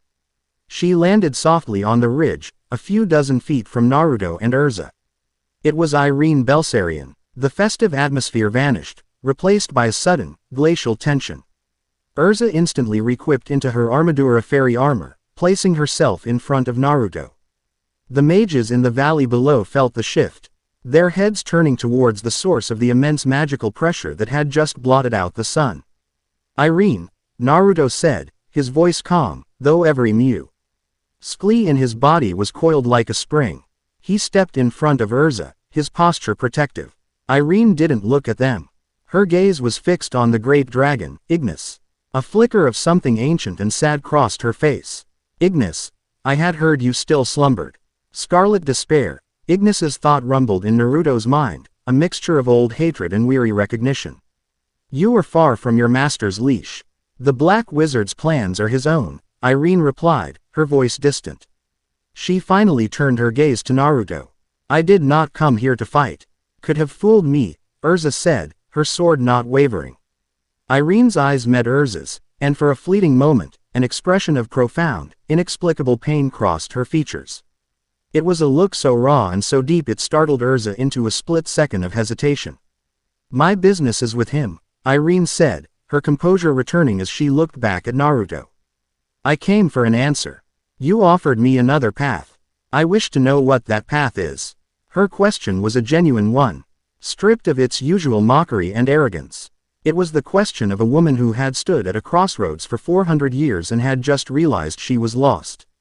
Before Naruto could answer, the sky screamed. 3 beams of pure, silver light lanced down from the heavens, striking the valley floor with explosive force. They were not alone. The sky above them began to crack, fissures of celestial light spreading like a spider's web. From these cracks, strange, crystalline beasts, lions with wings of solidified moonlight, great serpents of woven starlight, began to pour forth, their silent, soulless eyes fixed on the festival. Standing in the craters left by the 3 initial beams were 3 figures. They were clad in shimmering, ethereal robes of white and gold, their faces veiled in light, making their features impossible to discern. One held a golden spindle, another a silver measuring rod, and the third a pair of obsidian shears. Naruto recognized their energy signature instantly. It was the same celestial power as the warrior Lyra, but magnified, amplified into a symphony of dread. "The Fates," the celestial king's voice boomed, not through the air, but inside the mind of every magically sensitive person in the valley. "The Weavers of Destiny, the Cutters of the Thread." One of the Fates, the one with the shears, pointed a glowing finger at Naruto. "Naruto Uzumaki, you are a thread that does not belong in this tapestry, a knot in the weave of fate. By order of the Celestial King, your existence is an error to be corrected. Today, your thread will be cut." The celestial beasts charged, a silent, glittering tide of death. The mages of fury, frozen in terror for a moment, were galvanized into action by a single, furious roar. Fairy Tail, attack! Makarov bellowed, his body already growing to its giant size. The valley erupted into a full-scale war. Spells of every color and element crashed against the crystalline hides of the celestial beasts. Natsu's fire, Gray's ice, Gajiel's iron, the dragon slayers were in their element, tearing into the otherworldly invaders. Guilds that had been rivals moments before now fought back to back, a united front against the impossible. On the ridge, the three fates began to advance on Naruto. But they were not unopposed. I believe, Irene said, a slow, dangerous smile spreading across her face as she summoned her staff. That I am in the middle of a very important conversation. And I do not like to be interrupted. With a roar, she transformed into her dragon form, a magnificent, terrifying scarlet terror. And met the charge of a dozen celestial lions head-on. At the same time, Urza, Mirajan, who had appeared in a flash of Satan's soul, and Hisui, protected by the royal guard, flanked Naruto. They were a tableau of fierce, defiant power. The knight, the demon, the princess, all standing in defense of their son. "We're with you, Naruto," Urza said, her voice ringing with conviction. Naruto looked at the battle raging below. At Irene fighting a battle that was not hers, at the women standing by his side, ready to face down gods for him. A surge of power, warm and fierce, flooded his depleted reserves. It wasn't just his chakra. It was something more. It was the strength of his bonds. "Good," he said, a grin spreading across his face as a golden cloak of chakra enveloped him. "Because these guys look tough." The fight against the fates was a battle against concepts. The fate with the spindle could twist causality, making Naruto's attacks miss their mark by inches. The one with the rod could manipulate space, stretching the distance between them to miles or shrinking it to nothing. But it was the one with the shears that was the most dangerous. Every time it snipped its obsidian blades, an attack would be negated. A clone would vanish, a piece of reality itself would be cut away. It was a battle he couldn't win with power alone. He needed his friends. "Urza, their movements are too precise. Disrupt their formation," he yelled. Urza understood immediately. She re-equipped into her flight armor, her speed increasing dramatically. She didn't attack them directly, but zipped between them, a crimson blur. Her swords forcing them to break their perfect triangular formation to defend themselves. Mira, pressure them from above. Mirajan, in her Allegria form, rained down blasts of demonic energy. Not aiming to hit, but to corral them, to force them into a single area. With the fates, perfect coordination shattered, Naruto saw his chance. He wasn't just a brawler, he was a master strategist. He created 3 shadow clones. They didn't attack, they gathered natural energy. In seconds, 3 perfect Sage Mode clones stood ready. He then entered his own 6 paths Sage Mode, his truth-seeking orbs flaring to life. "Now," he roared. He and his 3 clones each created a tailed beast bomb Rasenshuriken, each one infused with the chakra of a different tailed beast. Son Goku's lava, Matabi's blue fire, Isobu's water. 4 distinct, cataclysmic attacks, all launched from different directions, all converging on the fates at the same instant. The fates, forced together by Mirajan and harried by Urza, could encounter 4 simultaneous, god-level attacks from 4 different angles. They tried to snip the threads of reality, to warp space, but the sheer, overwhelming power of the combined assault was too much. The valley was engulfed in a blinding, silent explosion of multicolored light. When the light faded, the celestial beasts were dissolving into motes of starlight. Their connection to the mortal plane severed. The cracks in the sky sealed themselves shut. And the 3 fates stood, their ethereal forms cracked and flickering, their power shattered. "This is not the end." Their combined voice echoed, a promise of future retribution. "The King of Order will not tolerate the chaos you represent." With that, they dissolved, their mission a failure. Ra! GGED cheer erupted from the valley below. They had won. They had stood against the heavens and had thrown them back. On the ridge, Naruto powered down, stumbling from the exertion. He was caught by Urza, who held him steady. Irene, back in her human form, watched him, her expression a complex mixture of awe and disbelief. He had not just fought gods, he had led others to fight them alongside him. Ignis, who had protected the non-combatants with his massive body, lowered his head once more. But this time, his mental voice was not just for Naruto. It was a broadcast to every soul in the valley. You have shown them the strength of mortals. You have shown them the heart of a true king. From this day forth, let it be known. You are Uzumaki Naruto, the Dragon King of Fury. The title, bestowed by an ancient dragon in the wake of a battle against gods, was no longer a joke. It was a mantle, a destiny, and as Naruto looked at the faces of his friends, his family, he accepted it. Chapter 8 End. Chapter 9. War of the Gods. The victory at Dragon's Valley was not a conclusion, it was a declaration of war.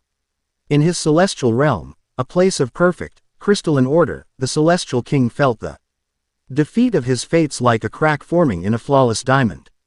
The anomaly, Naruto Uzumaki, had not merely survived the agents of destiny, he had defied destiny itself.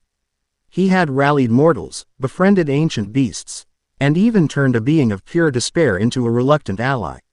He was not just a dissonant note anymore. He was a rogue composer, rewriting the symphony of creation with his own chaotic, unpredictable melody. This could not be tolerated. Order, absolute and unflinching, was the sole purpose of the king's existence. Chaos was a disease, and Naruto was its most virulent symptom. The time for tests and assessments was over. It was time for purification. The king did not rage. A being of pure logic and order has no need for emotion. It simply made a calculation. The direct application of overwhelming force was now the most efficient solution. The sky over Fury did not darken, it shattered. It began over the capital, Crocus. Without warning, a hairline crack of pure white light appeared in the midday sky. Then another, and another, spreading across the heavens like a fracturing mirror. There was no sound, only an eerie, absolute silence that fell over the kingdom, swallowing all noise, all life. From these cracks, reality began to bleed. It wasn't an invasion of beasts or warriors. It was an unmaking. Buildings at the edge of the capital began to lose their color, fading to a uniform ghostly gray before their very substance seemed to unravel, dissolving into motes of glittering dust that were swept away into the celestial fissures. The laws of magic began to fray. A fire mage would summon a flame, and it would emerge as a shower of cold, blue sparks. An earth mage would try to raise a wall, and the ground would turn to liquid. Panic, pure and undiluted, gripped the kingdom. This was not an enemy that could be fought. How do you punch a concept? How do you slay a law of physics? At the Fairy Tale Guild Hall, the atmosphere was one of grim readiness. Ey had felt the shift in the world's energy, the sudden, terrifying silence. Naruto stood on the steps, his face hard, his sage mode active. He could feel the life energy of Fury being erased. It was a sensation chillingly similar to the effect of his Rasenshuriken, but on a planetary scale. He's not sending his minions anymore, Naruto said, his voice low and tight. He's coming himself. What do we do? Lucy asked, her voice trembling as she clutched Aquarius's key.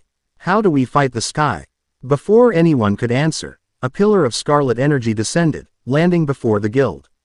Irene Belsarion stood there, her expression more serious than they had ever seen it. The King of Order intends to wipe the board clean, she announced, her voice cutting through the fear. He will unmake this reality and weave a new one.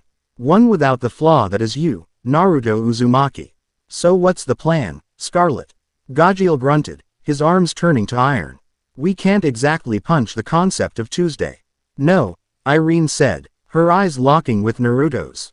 But he is a being of pure order, of absolute logic. His weakness is the one thing he cannot comprehend. The illogical, chaotic, and unbreakable bonds of mortals. She then looked at Makarov. He will manifest a physical anchor, a focal point where his power is most concentrated. We must find it and destroy it. To do that, we need to buy time. As if on cue, the cracks in the sky above Magnolia began to widen. But this time, something poured out.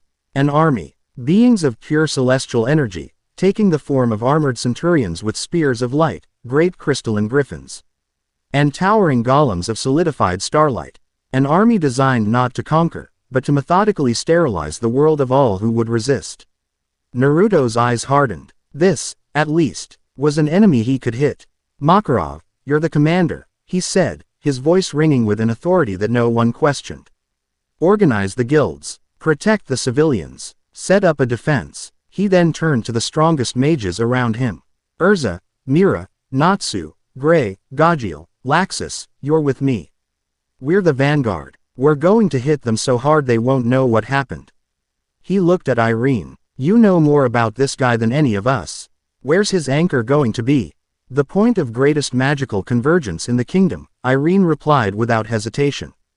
The royal palace in Crocus. Right. Naruto's gaze swept over his friends, his family. Their faces were grim, but their eyes burned with the defiant spirit of fairy tale. This is it. We're not just fighting for our guild anymore. We're fighting for everyone. For our future. With a roar that was echoed by every mage in the guild, the battle for Fury began. The war was fought on 100 fronts. In the streets of Magnolia, Macau, Wakaba, and the rest of the guild organized a brilliant defense, their spells holding back the tide of celestial soldiers. In Harem, Lamia Scale and Mermaid Heel fought back to back, protecting the port. In the north, Sabretooth and Blue Pegasus engaged the crystalline beasts in the sky. It was a kingdom united, fighting for its very existence. But the heart of the war, the tip of the spear, was with Naruto's team as they raced towards Crocus. They were a force of nature, a whirlwind of magic and chakra tearing through the celestial army. Natsu and Gajil fought side by side, their roars a duet of fire and iron. Gray's ice and Laxus's lightning created devastating storms of elemental fury. And at their center were Naruto, Urza, and Miragen, a trinity of overwhelming power. Urza, in her Nakagami armor, an armor that consumed so much magic it could only be worn for moments, cut through the celestial ranks, her enchanted blades dispelling their very forms. Miragen, in her Satan soul, Allegria form, a being of pure, joyous destruction, absorbed the souls of the celestial golems, turning their own power against their comrades. And Naruto was a sun. In his 6 paths sage mode, he was a blur of gold and black, a one-man army. His truth-seeking orbs formed an impenetrable defense, while his tailed beast techniques were artillery that could wipe out entire battalions with a single blast. But for every 100 they struck down, 1,000 more poured from the cracks in the sky. It was a battle of attrition they could not win. In the midst of the chaos, Naruto found moments, brief and precious, with the women who had come to mean the most to him. He fought back to back with Urza, their movements a seamless dance of sword and staff. You sure you're okay with this? He asked, launching a Rasenshuriken that cleared a path before them. Fighting a god wasn't exactly in the job description. Urza parried a spear of light, her crimson hair a defiant banner in the chaos. So long as I am fighting beside you, Naruto, I am where I belong. Her words were not a confession of love, they were a statement of fact, an unshakable truth. She promised him a future, a world where they could be together, and she would tear down the heavens themselves to achieve it. He found Miragen as she absorbed a massive golem, her demonic form crackling with stolen power. Don't overdo it, Mira, he cautioned, a tailed beast bomb incinerating a flock of griffins overhead. She turned to him, her demonic features softened by a gentle smile. Don't worry, this power, it doesn't feel like a curse anymore. It feels like the shield I need to protect our family. She promised him a world where they could both be themselves, without fear, without hiding. The power that made them who they were. He even had a moment with Irene, as their paths crossed in the sky. She had just disenchanted a celestial legion, turning them into harmless dust. You didn't have to come back, he said, floating beside her. Don't misunderstand, she replied, her tone sharp, though her eyes held a new, conflicted light. I am not fighting for this kingdom. I am fighting for the answer to my question. I want to see this other path you spoke of. To do that, there must be a world left to walk it on. She promised him a chance, a possibility of happiness, a concept she was only just beginning to understand. From the capital, a message came through the telepathy of Warren Rocco. It was from Hisui. Naruto, we can see it, a great crystal, it is forming above the palace. It's pulling all the energy from the cracks in the sky into itself. I think that's the anchor. Hisui stood on the highest balcony of the palace, her usual regal attire replaced by a practical military uniform. She wasn't just a princess. She was a commander, coordinating the defense of her city with a calm, decisive authority that inspired all who heard her voice. She promised him a kingdom, a home, a place where he would always be welcome, always be safe. 4 promises, from 4 powerful women. They were not weights on his shoulders, they were the wings on his back. "We have our target," Naruto yelled to his team. "Everyone, to the palace. We end this now." They fought their way through the streets of Crocus, a desperate, final charge towards the heart of the storm. As they reached the palace plaza, they saw it. Suspended in the sky above the palace was a colossal, multifaceted diamond that pulsed with a light so bright it hurt the eyes. It was the anchor, the Celestial King's physical manifestation in their world. And guarding it was his final defense. Lyra, the celestial warrior from the arena, stood before them. But she was not alone. Flanking her were 2 other warriors, nay cloaked in shadows that seemed to drink the light, the other burning with the intensity of a miniature sun. The royal guard of the Celestial King. "You go," Urza said, her eyes locked on Lyra. "We will handle them." Naruto hesitated, but one look at the unbreakable resolve on her face, and on the faces of Natsu, Gray, and the others, and he knew he had to trust them. "Go," Laxus roared, bolts O.F. lightning already arcing from his body. "End this." With a final, shared look of understanding, Naruto nodded.